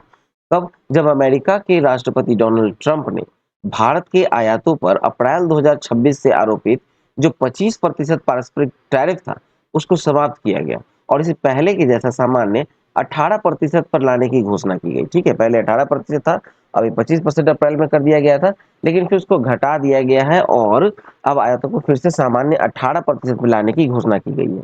राष्ट्रपति ट्रंप ने टैरिफ घटाने के लिए सहमति प्रधानमंत्री मोदी को साथ में 2 फरवरी को ही टेलीफोन पर वार्ता हुई थी, उसी में कह दी थी। भारत भी अमेरिका से आयातों पर अपने टैरिफ और नॉन टैरिफ वॉरियर्स को शून्य करने की दिशा में आगे बढ़ेगा। साथ ही उन्होंने ये दावा किया है कि भारत अमेरिका से 500 अरब डॉलर मूल्य से भी अधिक ऊर्जा, प्रौद्योगिकी, कृषि, कोयला और अन्य उत्पादों की खरीद करेगा। अमेरिका ने भारत से आयातों पर 25% पारस्परिक शुल्क जहां अप्रैल में आरोपित किया था, वहीं रूस से तेल खरीदने पर 25% अतिरिक्त पेनाल्टी टैरिफ अगस्त में आरोपित किया गया था। ठीक है, मतलब भारत के आयात पे पहले 25% का शुल्क तो था ही, अप्रैल में आरोपित किया था, लेकिन वहीं रूस से अगर तेल खरीद रहे थे तो इस कारण से 25% एक्स्ट्रा पेनाल्टी टैरिफ लगाया गया था। ठीक है, और भारत द्वारा रूस से तेल खरीदना बंद करने से ये 25% का जो अतिरिक्त टैरिफ भी है इसे समाप्त किया जाएगा। भारत के आयतन पर पूर्वतः 18% शुल्क ही आरोपित होगा।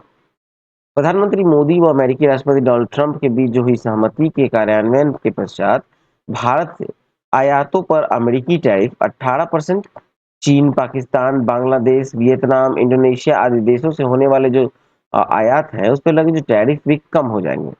यद्यपि अधिकांश यूरोपीय देश, जापान व दक्षिण कोरिया से होने वाले जो आयात हैं उस पर अमेरिकी टैरिफ भी कम है। उपलब्ध आंकड़ों के अनुसार देखा जाए तो वियतनाम, बांग्लादेश से आयात पर टैरिफ जहां 20% है, वहीं पाकिस्तान, मलेशिया व इंडोनेशिया से आयातों पर यह 19% है।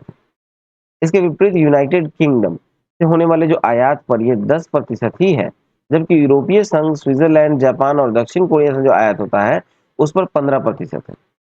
ठीक है, देखिए समझ गए। यहाँ पे कहा गया है कि जो आंकड़े देखा गया है तो वियतनाम और बांग्लादेश से जो आयात होता है वहां पे 20% टैरिफ लगता है। पाकिस्तान, मलेशिया, इंडोनेशिया से आयात पर 19% टैरिफ लगता है। आपको यूनाइटेड किंगडम से आयात होने पर 10% ही लगता है और यूरोपीय संघ, स्विट्जरलैंड, जापान, दक्षिण कोरिया से जो आयात होता है तो वहाँ 15-15% लगता है आपको। ठीक है, टैरिफ। चलिए नेक्स्ट देखते हैं।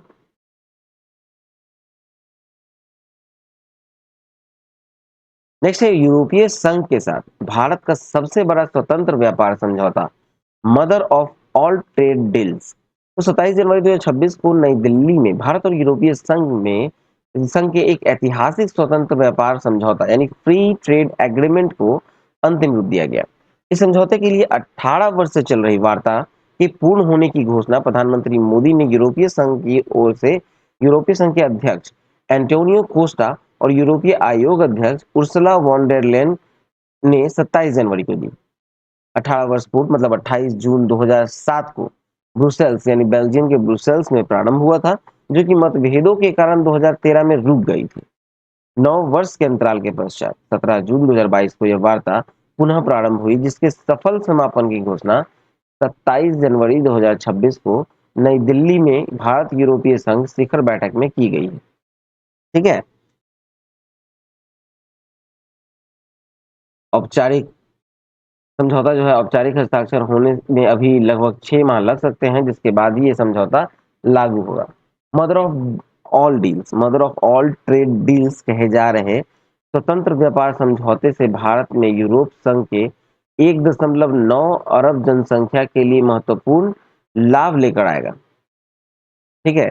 यूरोपीय संघ के 27 देश में बने लगभग 96.6% उत्पादों को भारत में कर मुक्त या बहुत ही कम कर पर एंट्री मिलेगी, जबकि भारत के 93% उत्पादों को यूरोपीय संघ में कर मुक्त निर्यात किया जा सकेगा। भारत वाली जो 9,425 वस्तुएं हैं उसको कर छूट लाभ प्राप्त होगा। इसमें प्रमुख क्षेत्र में गुणवत्तापूर्ण रोजगार सृजित करने में मदद मिलेगी तथा युवाओं पर सेवा प्रतिभाओं और शोधकर्ताओं के लिए गतिशीलता में भी वृद्धि होगी। उपलब्ध जानकारी के अनुसार देखा जाए तो 2024-25 में यूरोपीय संघ के साथ भारत का द्विपक्षीय व्यापार 136.54 अरब डॉलर का था, जिसमें कि 75.85 अरब डॉलर का भारत के निर्यात तथा 60.68 अरब डॉलर भारत के आयात शामिल थे। ठीक है। इसमें भारत के आयात 60.68 अरब डॉलर के थे। भारत में वस्त्र, परिधान, चमड़ा, जूता, समुद्री उत्पाद, रत्न एवं आभूषण, हस्तशिल्प, इंजीनियरिंग सामान, ऑटोमोबाइल जैसे जो श्रम प्रधान उत्पाद हैं, उसमें निर्यात में विशेष रूप से वृद्धि होगी, जबकि यूरोपीय संघ से जो महंगी कार आती है, शराब, वाइन, फ्रूट जूस आदि के आयात पर कर छूट प्राप्त रहेगी। वर्तमान में 50 से 150% तक कर है, जो समझौता लागू होने के पश्चात कई उत्पादों के मामले में चरणबद्ध तरीके से 0 से 20% तक आ सकता है। उल्लेखनीय है कि यूरोपीय संघ जो यूनियन है, यूरोपीय यूनियन, उसमें भारत के साथ स्वतंत्र व्यापार समझौते का ये 22वां भागीदार है। वर्ष 2014 तक भारत ने मॉरिशस, संयुक्त अरब अमीरात, ईएफटीए यानी यूरोपियन फ्री ट्रेड एसोसिएशन, जिसके सदस्य में 4 देश हैं, जिसमें आइसलैंड, लिechtenstein, नॉर्वे, स्विट्जरलैंड शामिल हैं, यूके, ओमान, ऑस्ट्रेलिया के साथ स्वतंत्र व्यापार समझौते पर हस्ताक्षर किए तथा न्यूजीलैंड के साथ समझौते को अंतिम रूप दिया है। बीते वर्ष 2025 में ही यूके और ओमान के साथ स्वतंत्र व्यापार समझौते पर हस्ताक्षर भारत ने किए थे और न्यूजीलैंड के साथ व्यापार समझौते को अंतिम रूप दिया था। ठीक है। नेक्स्ट है कि 1 जनवरी 2026 से बुल्गारिया भी यूरो जॉर्डन में शामिल। यूरो का आधिकारिक मुद्रा के रूप में अपनाने वाला ये 21वां राष्ट्र है। देखा जाए तो 1 जनवरी 2026 को यूरोपीय राष्ट्र बुल्गारिया ने यूरो को अपनी आधिकारिक मुद्रा के रूप में अपना लिया है और इसके साथ ही यूरोजोन का ये 21वां सदस्य बन गया। बुल्गारिया में अभी तक मुद्रा जो थी वो थी लेव। ठीक है, लेव थी, जो कि 1 जनवरी 1999 देखा जाए तो आधिकारिक रूप से जब यूरो जारी हुआ था तो उसके बाद 11 देश में यूरोजोन स्थापित किया गया था। अभी यूरोपियन संघ के जो 27 देश हैं उसमें से सिर्फ 6 देश हैं जिनके पास जो यूरोप में अपनी आधिकारिक मुद्रा को यूरो के रूप में नहीं अपनाया है, जिसमें आपको देखा जाए तो स्वीडन है, पोलैंड है, चेक गणराज्य है, हंगरी है, रोमानिया है और डेनमार्क है। ये सब जो है अभी तक वो अपने ही करेंसी पे है, उन्होंने यूरो को करेंसी के रूप में नहीं अपनाया है। ठीक है, चलिए नेक्स्ट देखते हैं। अब आते हैं हम लोग नियुक्ति की ओर, अपॉइंटमेंट्स। ठीक है, आतंकवाद विरोधी एजेंसी नेशनल इन्वेस्टिगेशन एजेंसी जो है एनआईए के महानिदेशक जनवरी 2026 में नियुक्त हुए हैं। तो ये हुए हैं राकेश अग्रवाल, वरिष्ठ आईपीएस अधिकारी हैं। नेक्स्ट है कि भारत तिब्बत सीमा पुलिस यानी आईटीबीपी के महानिदेशक जनवरी 2026 में नियुक्त हुए हैं शत्रुजीत सिंह कपूर, भारतीय पुलिस सेवा के हरियाणा कैडर के अधिकारी हैं। फिर है आपको सीमा सुरक्षा बल यानी बीएसएफ के महानिदेशक नियुक्त हुए हैं प्रवीण कुमार। भारतीय जनता पार्टी के अध्यक्ष निर्विरोध निर्विरोध जो है निर्विरोध निर्वाचित हुए हैं। आपको देखा जाए तो ये हुए हैं नितिन नवीन। ठीक है। फिर आपको वायुसेना के उप प्रमुख जो है वाइस चीफ ऑफ एयर जो है वो बने हैं एयर मार्शल नागेश कपूर। ठीक है, वायुसेना के उप प्रमुख बने हैं एयर मार्शल नागेश कपूर।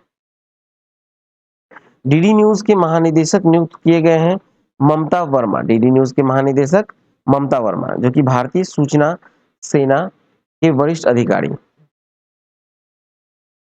ठीक है, आगे देखते हैं। National council of applied economics research के महानिदेशक नियुक्त हुए हैं सुरेश गोयल। भारतीय स्टेट बैंक के प्रबंधक निदेशक यानी एमडी नियुक्त हुए हैं आपको रवि रंजन।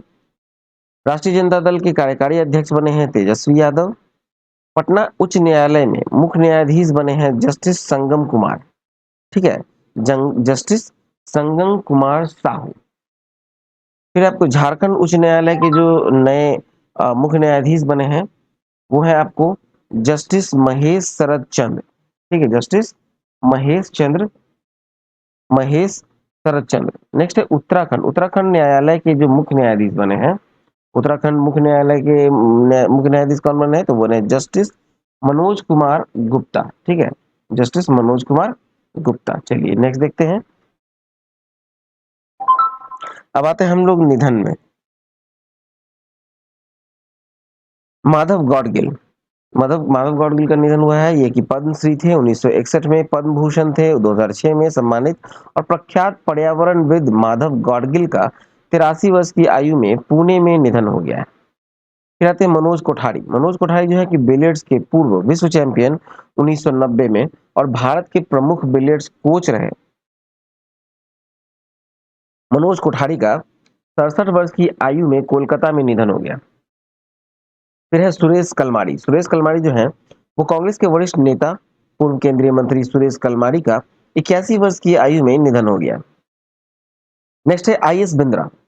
बीसीसीआई के पूर्व अध्यक्ष इंद्रजीत सिंह बिंद्रा का 84 वर्ष की आयु में नई दिल्ली में निधन हो गया। ठीक है, चलिए नेक्स्ट देखें। अब आए मार्क टूली। मार्क टूली जो है वो भारत सरकार के द्वारा पद्मश्री 1993 और पद्म भूषण 2005 से सम्मानित है। ब्रिटिश काल में भारत के कोलकाता में जन्मे सर विलियम मार्क टूली को जो ब्रिटिश नागरिकता के बावजूद overseas citizenship of India card धारक है तथा भारत में पत्रकारिता के लिए समर्पित रहे। 90 वर्ष की आयु में इनका निधन हो गया। ठीक है, 90 वर्ष की आयु में इनका निधन हुआ है। कहाँ तो दिल्ली में हुआ है। चलिए अगला देखें। अजीत पवार। अजीत पवार जो है महाराष्ट्र के उप मुख्यमंत्री थे। ठीक है, उप मुख्यमंत्री थे जो कि 28 जनवरी 2026 को बारामती में विमान दुर्घटना में उनका निधन हो गया और वे 66 वर्ष के थे। ठीक है, चलिए अब नेक्स्ट देखते हैं।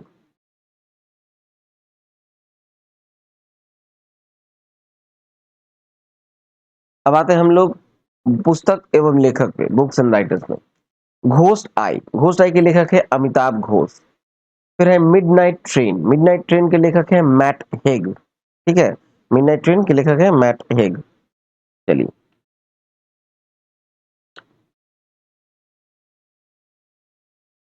अब आते हैं हम लोग विविध की ओर। विविध में पहला है अंतरराष्ट्रीय पतंग महोत्सव 2026। तो 10 से 14 जनवरी 2026 को गुजरात पर्यटन विभाग के तत्वावधान में अंतरराष्ट्रीय पतंग महोत्सव गुजरात में अहमदाबाद के साथ साथ राज्य के अन्य शहर जैसे सूरत, राजकोट, बड़ोदरा और द्वारका आदि में आयोजित किया गया। इस महोत्सव का उद्घाटन जो है प्रधानमंत्री श्री नरेंद्र मोदी के द्वारा और जर्मन चांसलर फ्रेडरिक मर्ज ने संयुक्त रूप से किया। 50 देशों के पतंगबाज ने अपने आकर्षक अनूठे पतंग का प्रदर्शन किया है। पतंग उड़ाने के अलावा अनेक सांस्कृतिक कार्यक्रम भी महोत्सव में संपन्न हुए। इस महोत्सव में मकर संक्रांति के अवसर पर मनाया जाता है और गुजरात के साथ साथ अन्य शहरों में जो कि स्थानीय स्तर पर यह मनाया जाता है। ठीक है, चलिए नेक्स्ट। नेक्स्ट है गोवा में तीसरा प्रस्तावित जिला। 31 दिसंबर को गोवा राज्य में एक तीसरा जिला कुशावती, कुशावती की गठन की घोषणा की गई है, मुख्यमंत्री प्रमोद सावंत ने की है। गोवा जनसंख्या की दृष्टि से देश का चौथा सबसे छोटा राज्य है, वहीं क्षेत्रफल की दृष्टि से देश का सबसे छोटा राज्य है। 31 दिसंबर 2025 तक स्थिति के अनुसार गोवा में केवल दो ही जिले थे, एक था उत्तरी गोवा यानी नॉर्थ गोवा और एक था दक्षिणी गोवा मतलब साउथ गोवा। ठीक है, चलिए नेक्स्ट टॉपिक देखते हैं। नेक्स्ट है नई दिल्ली विश्व पुस्तक मेला 2026। दो 10 से 18 जनवरी को राष्ट्रीय पुस्तक ट्रस्ट में यानी एनबीटी के तत्वावधान में भारतीय व्यापार संवर्धन संगठन यानी आईटीपीओ के सहयोग से 53वां नई दिल्ली विश्व पुस्तक मेला प्रगति मैदान में भारत मंडपम में संपन्न हुआ। इस मेले का जो थीम था वो था भारतीय सैन्य इतिहास, शौर्य एवं प्रज्ञा एट 75, मतलब Indian military history, valour and wisdom at 75। अगले वर्ष यानी कि 54वां जो नई दिल्ली पुस्तक विश्व पुस्तक मेला होगा वो 16 से 24 जनवरी 2027 को आयोजित किया जाएगा। ठीक है, चलिए नेक्स्ट देखते हैं। नेक्स्ट है इंस्पायर्ड गैम्बिट 2026, अमेरिका और पाकिस्तान का आतंकवाद रोधी युद्ध अभ्यास। देखा जाए तो जनवरी 2026 में आतंकवाद से निपटने में आपसी तालमेल, रणनीति और संचालन क्षमता मजबूत करने के लिए अमेरिका के साथ पाकिस्तान की joint counter terrorism exercise inspired gambit 2026 Pakistan के पंजाब के नौशेरा जिले में पब्बी कस्बे में स्थित नेशनल काउंटर ट्रेनिंग सेंटर में संपन्न हुआ। ठीक है, और इसमें कहा गया कि इस संपन्न हुए अभ्यास जो कि संयुक्त पैदल सेना के कौशल और रणनीतियों और आतंकवाद विरोधी अभियानों पर केंद्रित था। ठीक है, नेक्स्ट है नव वर्ष के उत्सव के दौरान स्विट्जरलैंड के रिजोर्ट में अग्निकांड हुआ, जो कि कम से कम 40 लोगों की जलकर मृत्यु हो गई। देखिए 31 दिसंबर की रात और 1 जनवरी की सुबह यानी कि मतलब मध्य रात्रि में दोनों के लगभग एक वहां पर नव वर्ष की स्वागत उत्सव हो रहा था। उसमें स्विट्जरलैंड के क्रैंस मोंटाना शहर में स्विस स्की नाम का एक रिजॉर्ट था, उसी के बार में आग लग गया, जिसमें कम से कम 40 लोगों की मौत का अनुमान है। इनके अतिरिक्त लगभग 116 लोग घायल भी हैं। प्रारंभिक जो सूचना प्राप्त हुई थी उस रिजॉर्ट के बारे में, ये आग जो है उस समय लगी जब शैंपेन की बोतल पर लगी फुलझड़ियों जो है वो छत से बहुत निकट लाने पर छत की सामग्रियों में आग पकड़ लिया, जो एक विस्फोट के साथ तेजी से फैल गई। ठीक है, नेक्स्ट है डोडा जिले में सेना का एक कैरियर वाहन खाई में जा गिरने से 10 जवानों के तत्काल बलिदान। तो देखा जाए तो 22 जनवरी 2026 को जम्मू कश्मीर के डोडा जिले में सेना का एक कैरियर वाहन 200 फीट गहरी खाई में जा गिरा। डोडा के भद्रवाह चंबा मार्ग पर लगभग 9000 फीट की ऊंचाई पर खन्नी टॉप इलाके में हुई दुर्घटना में वाहन में सवार 21 जवानों में से 10 जवान मौके पर ही बलिदान हो गए, जबकि शेष को एयरलिफ्ट करके उधमपुर अस्पताल में भर्ती कराया गया। ठीक है, चलिए नेक्स्ट देखते हैं।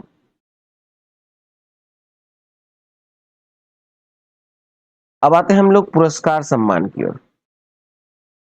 इफ्को साहित्य सम्मान 2025। 30 दिसंबर 2025 को नई दिल्ली में इफ्को सदन में आयोजित समारोह में Indian farmers fertilisers cooperative limited IFFCO का साहित्य के क्षेत्र का वर्ष 2025 का साहित्य सम्मान प्रदान किया गया। विजेता रहे प्रसिद्ध हिंदी लेखिका मैत्रेयी पुष्पा, जिसकी रचना थी ओड ए किसान। ये साहित्य सम्मान जो है वो प्रतिवर्ष ऐसे हिंदी लेखक को दिया जाता है जिनकी रचनाएं ग्रामीण और कृषि जीवन को गहराई से अभिव्यक्त करती हैं। इसका उद्देश्य है ग्रामीण जीवन, किसानों के संघर्ष व कृषि संस्कृति को साहित्य के माध्यम से उजागर करने वाला लेखकों को सम्मानित करना है, जिसकी पुरस्कार राशि है 11 लाख और प्रशस्ति पत्र दी जाती है। ठीक है, चलिए अगला देखते हैं हम लोग। गैर हिंदी भारतीय भाषाओं के लिए ऐतिहासिक पुरस्कार प्रदान करने की तमिलनाडु के मुख्यमंत्री स्टालिन की घोषणा। 28 जनवरी 2026 को चेन्नई में चेन्नई अंतर्राष्ट्रीय पुस्तक मेले के समापन समारोह में गैर हिंदी भारतीय भाषाओं को प्रोत्साहित करने के उद्देश्य से इन भाषाओं के लिए वार्षिक साहित्यिक पुरस्कार की घोषणा तमिलनाडु के मुख्यमंत्री एम के स्टालिन ने की है। पहले चरण में तमिल, तेलुगु, कन्नड़, मलयालम, उड़िया, बांग्ला, मराठी सहित 7 भाषाओं में सर्वश्रेष्ठ कृतियों के लिए 5-5 लाख का पुरस्कार की घोषणा उन्होंने की। और तमिलनाडु सरकार द्वारा दिए जाने वाले जो राष्ट्रीय स्तर के इन पुरस्कारों को सेमोजी इलाकिया विरुधु, मतलब सेमोजी इलाकिया विरुधु, जिसे क्लासिकल लैंग्वेज लिटरेरी अवार्ड कहा गया है, नाम दिया गया है। ठीक है, चलिए अगला देखें।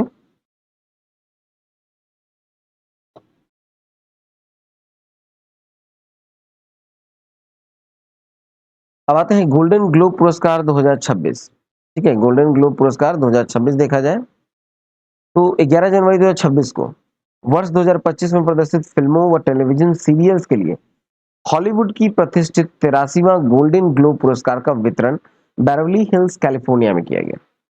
देखें, और यहाँ फिल्म और टेलीविजन के दिया गया है। देखा जाए तो ड्रामा और म्यूजिकल कॉमेडी श्रेणी में देखा जाए तो सर्वश्रेष्ठ फिल्म रहा ड्रामा श्रेणी में हैमनेट। ठीक है, और वही म्यूजिकल कॉमेडी में रहा वन बैटल आफ्टर अनदर। सर्वश्रेष्ठ अभिनेता जो हुए, तो सर्वश्रेष्ठ अभिनेता में आपको देखा जाए तो वैगनर मौड़ा, और वही आपको ये था फिल्म सीक्रेट एजेंट के लिए, द सीक्रेट एजेंट के लिए। और वही म्यूजिकल कॉमेडी में थिमोथी चैलामेट, जो कि फिल्म मार्टी सुप्रीम के लिए दिया गया है। सर्वश्रेष्ठ अभिनेत्री का देखा जाए तो जेसी बकली को दिया गया है, जिनकी फिल्म थी हैमनेट। और उसी में सर्वश्रेष्ठ अभिनेत्री में आपको कॉमेडी में देखा जाए तो यहाँ दिया गया है आपको रोज बर्न को, rose burn, if I had legs I would kick you movie के लिए। अब दोनों श्रेणी में संयुक्त पुरस्कार जब देखें तो सर्वश्रेष्ठ सहायक अभिनेता के रूप में मिला है स्टेलन स्कार्सगार्ड को, जो कि फिल्म था सेंटिमेंटल वैल्यू के लिए। सर्वश्रेष्ठ सहायक अभिनेत्री दिया गया है टियाना टेलर्स को, film one battle after another के लिए। सर्वश्रेष्ठ निर्देशक दिया गया है पॉल थॉमस एंडरसन को, जो कि film one battle after another के लिए।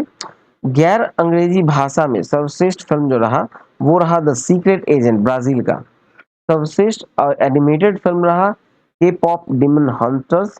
और मानद पुरस्कार में देखा जाए तो सेसिल बी डेमेली अवार्ड दिया गया है आपको डेम हैनले मिरेन को, जो कि ब्रिटिश अभिनेत्री है। ठीक है, चलिए नेक्स्ट देखते हैं।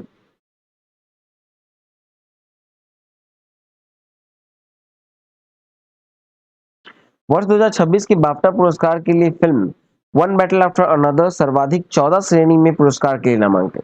नामांकित फिल्मों में भारत के मणिपुरी भाषा की बूंग भी शामिल है। 22 फरवरी 2026 को ब्रिटिश अकेडमी वर्ष 2026 के 79वें फिल्म पुरस्कारों का वितरण लंदन में होना है। इन पुरस्कारों के लिए नामांकनों की घोषणा 27 जनवरी को की गई है। सर्वाधिक 14 श्रेणियों में पुरस्कार के नामांकित वन बैटल आफ्टर अनदर निर्देशक थे पॉल थॉमस एंडरसन। दूसरा सर्वाधिक नामांकित है 13 नामांकन के साथ सिनर्स, निर्देशक है रियान कुगलर। ठीक है,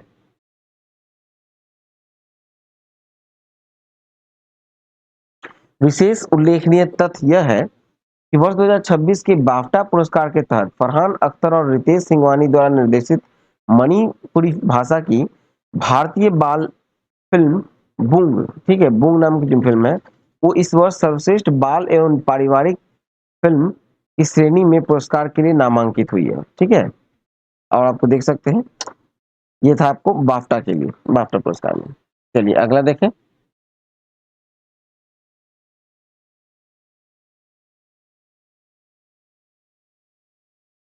नेक्स्ट है कि टेनिस खिलाड़ी के वर्षांत WTA और ATPA पुरस्कार 2025। टेनिस खिलाड़ियों के लिए वर्ष 2025 के दौरान उत्कृष्ट प्रदर्शन के आधार पर विमेंस टेनिस एसोसिएशन यानी WTA और एसोसिएशन ऑफ टेनिस पॉपुलेशन यानी ATP प्रोफेशनल के वर्षांत पुरस्कार जो है वो निम्नलिखित खिलाड़ियों को दिसंबर 2025 में दिए गए। पुरुष खिलाड़ी के ATP पुरस्कार देखे जाए तो प्लेयर ऑफ द ईयर चुने गए हैं कार्लोस अल्कराज, जो कि स्पेन के हैं। यूगल टीम ऑफ द ईयर देखा जाए तो जूलियन कैस और लॉयड स्पॉल, दोनों चेक गणराज्य के हैं।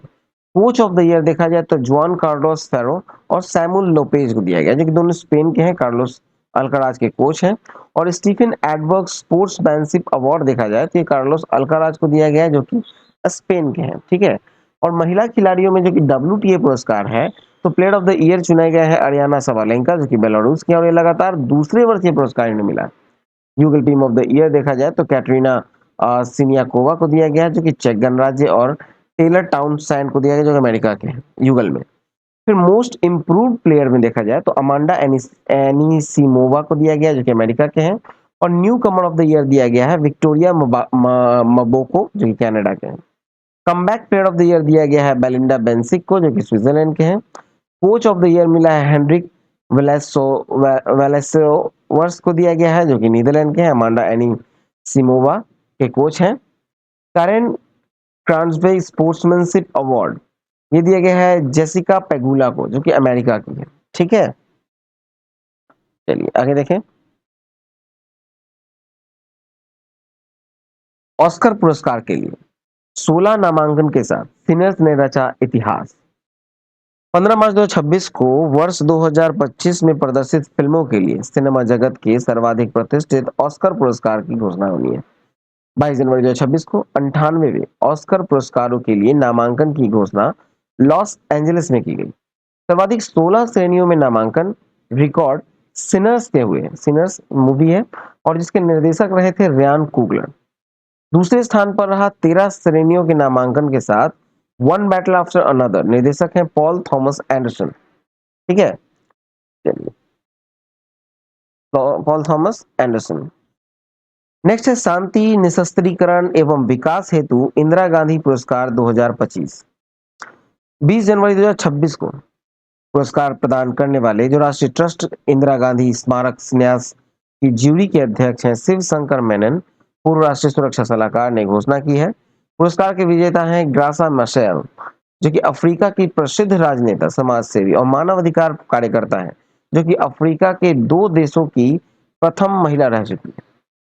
प्रथम महिला कैसे रही है तो देखा जाए तो ये 80 वर्षीय ग्रासा मशेल जो है हाल ही में इतिहास के एकमात्र ऐसी महिला है जो 2 देशों में प्रथम महिला रही है।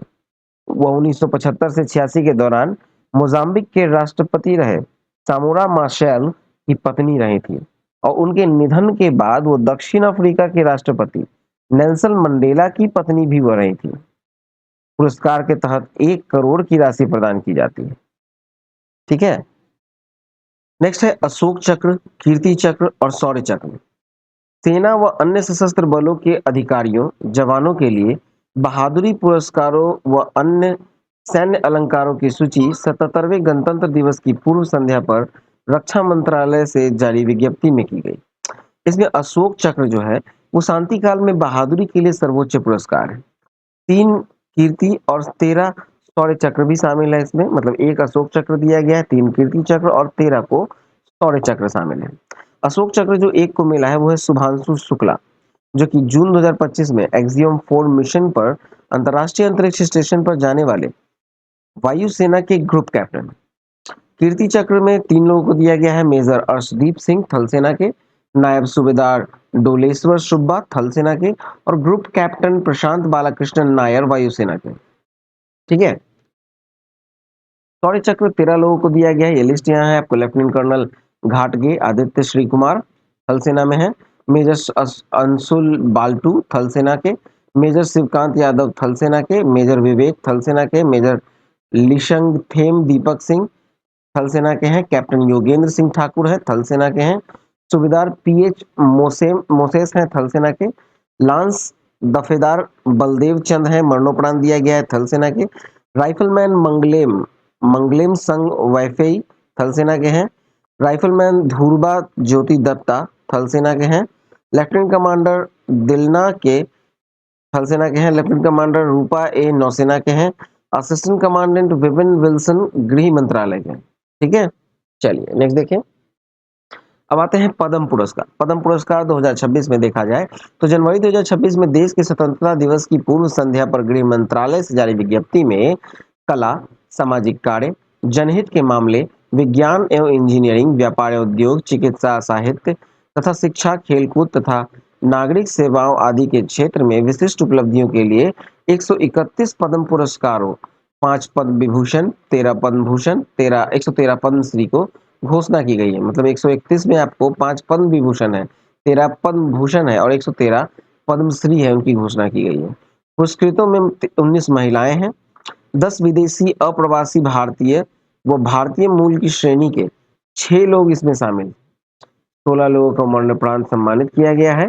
पद्म विभूषण में देखा जाए तो 5 लोगों को दिया गया है। धर्मेंद्र सिंह देओल को दिया गया है मरणोपरांत, जो धर्मेंद्र सिंह है, धर्मेंद्र देओल है, ठीक है, उनको दिया गया है कला, महाराष्ट्र में। और केटी थॉमस को दिया गया है सार्वजनिक मामले के क्षेत्र में, केरल के हैं। सुश्री एन राजन को दिया गया है कला के क्षेत्र में, उत्तर प्रदेश के हैं। पी नारायणन को दिया गया है साहित्य एवं शिक्षा के क्षेत्र में, केरल के हैं। वी एस अच्युतानंद को दिया गया है मरणोपरांत सार्वजनिक मामले में, केरल के हैं। 13 पद्म भूषण को दिया गया है, यहाँ 13 पद्म भूषण का लिस्ट है, ठीक है। देखिए, सुश्री अलका याग्निक, भगत सिंह कोश्यारी, कलीपट्टी, ये आपको लिस्ट आपको दे दिया जाएगा, ठीक है। फिर आपको ये हो गया आपका 13 पद्म भूषण। पद्म विभूषण में भी दिया गया है, ठीक है, पद्म भूषण, पद्म विभूषण और पद्म श्री। पद्म श्री में 113 लोगों को दिया गया है, ये पूरा लिस्ट है आपके पास, ठीक है, आपको दे दिया जाएगा लिस्ट। चलिए आगे देखें। अब आते हैं हम लोग खेल कूद की ओर। टाटा मुंबई मैराथन 2026, 18 जनवरी 2026 को मुंबई में टाटा मुंबई मैराथन दौड़ संपन्न हुआ। यह अंतरराष्ट्रीय फुल मैराथन था जो कि 42.195 किलोमीटर का था। टाटा मुंबई मैराथन 2026 जो है विजेताओं के नाम एक दृष्टि में अंतरराष्ट्रीय फुल मैराथन जो है 42.195 किलोमीटर का है। प्रथम है आपको पुरुष वर्ग में टाडू अबाटे डेमे इथियोपिया का 2 घंटा 9 मिनट 55 मिनट में 55 सेकंड में हुआ है कंप्लीट। और उसमें येसी कलायू चेकोले हैं जो कि इथियोपिया के हैं, 2 घंटा 25 मिनट 13 सेकंड का। द्वितीय दूसरा स्थान पर रहा लियोनार्डो लांगट, कीनिया के हैं, ठीक है, 2 घंटा 10 मिनट 10 सेकंड लगा इनको। तीसरे स्थान पे रहे मेहरवी वेल्ड मरियम ऑस्ट्रिया के, जो कि 2 घंटे 10 मिनट 22 सेकंड लगा इन्हें, ठीक है। ये पुरुष कैटेगरी था, महिला कैटेगरी में आपने देख चुका है प्रथम स्थान। दूसरे स्थान पे रहा किटसान अलेमा, इथियोपिया के हैं। गेजाम तसेगे एनएव, ये भी इथियोपिया के हैं। महिला कैटेगरी में देखा जाए तो फर्स्ट सेकंड थर्ड तीनों जो था इथियोपिया का था, ठीक है। अब देखिए भारतीय धावक में देखा जाए तो प्रथम भारतीय कैटेगरी मतलब इंडियन जो थे, इंडियंस में प्रथम स्थान पर रहे कार्तिक कारकेरा, ठीक है, 2 घंटा 19 मिनट 55 सेकंड। फिर दूसरा रहा अनीस थापा, तीसरे रहे प्रदीप चौधरी। महिला वर्ग में देखा जाए तो संजीवनी यादव रही पहले स्थान पर, 2 घंटे 49 मिनट और 2 सेकंड में। फिर निर्मा बेन ठाकुर और सोनम। चलिए नेक्स्ट देखते हैं। इंडिया ओपन 2026, इंडिया ओपन 2026 में देखा जाए तो 13 से 18 जनवरी को भारतीय बैडमिंटन संघ के तत्वावधान में इंडिया ओपन बैडमिंटन टूर्नामेंट नई दिल्ली में संपन्न हुआ। एकल पुरस्कार विजेता रहे लिन चिन यी, जो कि चीनी ताइपे ताइवान के, और उप विजेता रहे जॉनथन क्रिस्टी, जो कि इंडोनेशिया के, ठीक है। ये बैडमिंटन टूर्नामेंट है, दिल्ली में संपन्न हुआ भारतीय बैडमिंटन संघ के तत्वावधान में इंडियन ओपन बैडमिंटन टूर्नामेंट। महिला कैटेगरी में महिला एकल में देखा जाए तो विजेता है आनसे यंग दक्षिण कोरिया की, और उप विजेता है वांग जी चीन के। पुरुष युगल विजेता देखा जाए तो लियांग वेंकेंग व वांग चांग दोनों चीन के हैं। उप विजेता रहे हिरोकी मिडोरिकावा और क्योही यामाशिता जापान के। महिला युगल में देखा जाए तो विजेता है लिu सेंगू और तान निंग, दोनों चीन के हैं। और उप विजेता रहे यूकी फुकुशिमा और मायू मत्सुमोटा, दोनों जापान के। मिश्रित युगल में विजेता है डेचापोल पुआरोनप्रो सुपिस्तारा।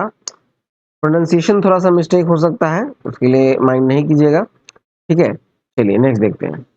विजय हजारे ट्रॉफी 2025-26, 24 दिसंबर 2025 में 18 जनवरी 2026 तक 24 दिसंबर 2025 से 18 जनवरी तक भारतीय क्रिकेट कंट्रोल बोर्ड यानी बीसीसीआई के तत्वाधान में सीमित ओवर यानी 50-50 ओवर की क्रिकेट राष्ट्रीय चैंपियनशिप का विजय हजारे ट्रॉफी खेला गया। रणजी ट्रॉफी वाली जो सभी थी 38 टीमें थी इस टूर्नामेंट में शामिल थी। विजेता रहा विदर्भ, पहली बार इस ट्रॉफी पर कब्जा किया, फाइनल 38 रनों से जीता। विजेता है Saurashtra. Player of the series रहा अमन मुखाड़े, सौराष्ट्र के, और सर्वाधिक 814 रन बनाए हैं।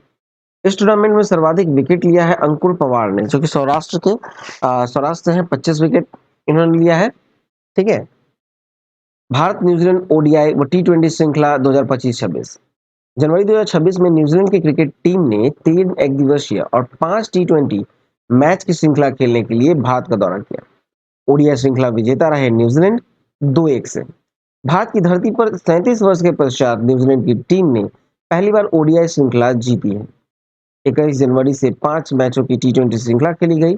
इसमें टी20 श्रृंखला में भारत विजेता रहा, जो कि 4-1 से भारत ने जीत दर्ज की है। ठीक है। दक्षिण अफ्रीका भारत अंडर 19 ओडीआई श्रृंखला 2026। जनवरी 2026 में दक्षिण अफ्रीका के दौरे पर भारत के अंडर 19 क्रिकेट टीम ने 3 एक दिवसीय मैचों की श्रृंखला मेजबान टीम के विरुद्ध खेली। विजेता रहा भारत 3-0 से। इस श्रृंखला में भारतीय टीम के कप्तान रहे Vaibhav Suryavanshi. Player of the series चुने गए वैभव सूर्यवंशी, जिन्होंने सर्वाधिक 200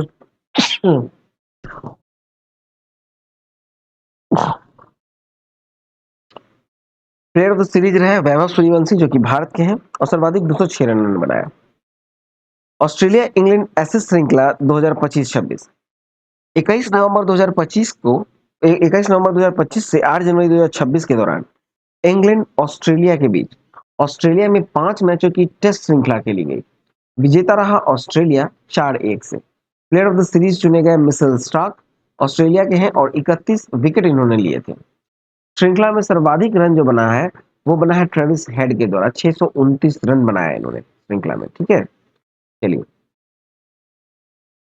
नेक्स्ट है सजोड मारिजा ने भारतीय महिला हॉकी टीम के कोच पुनः बने।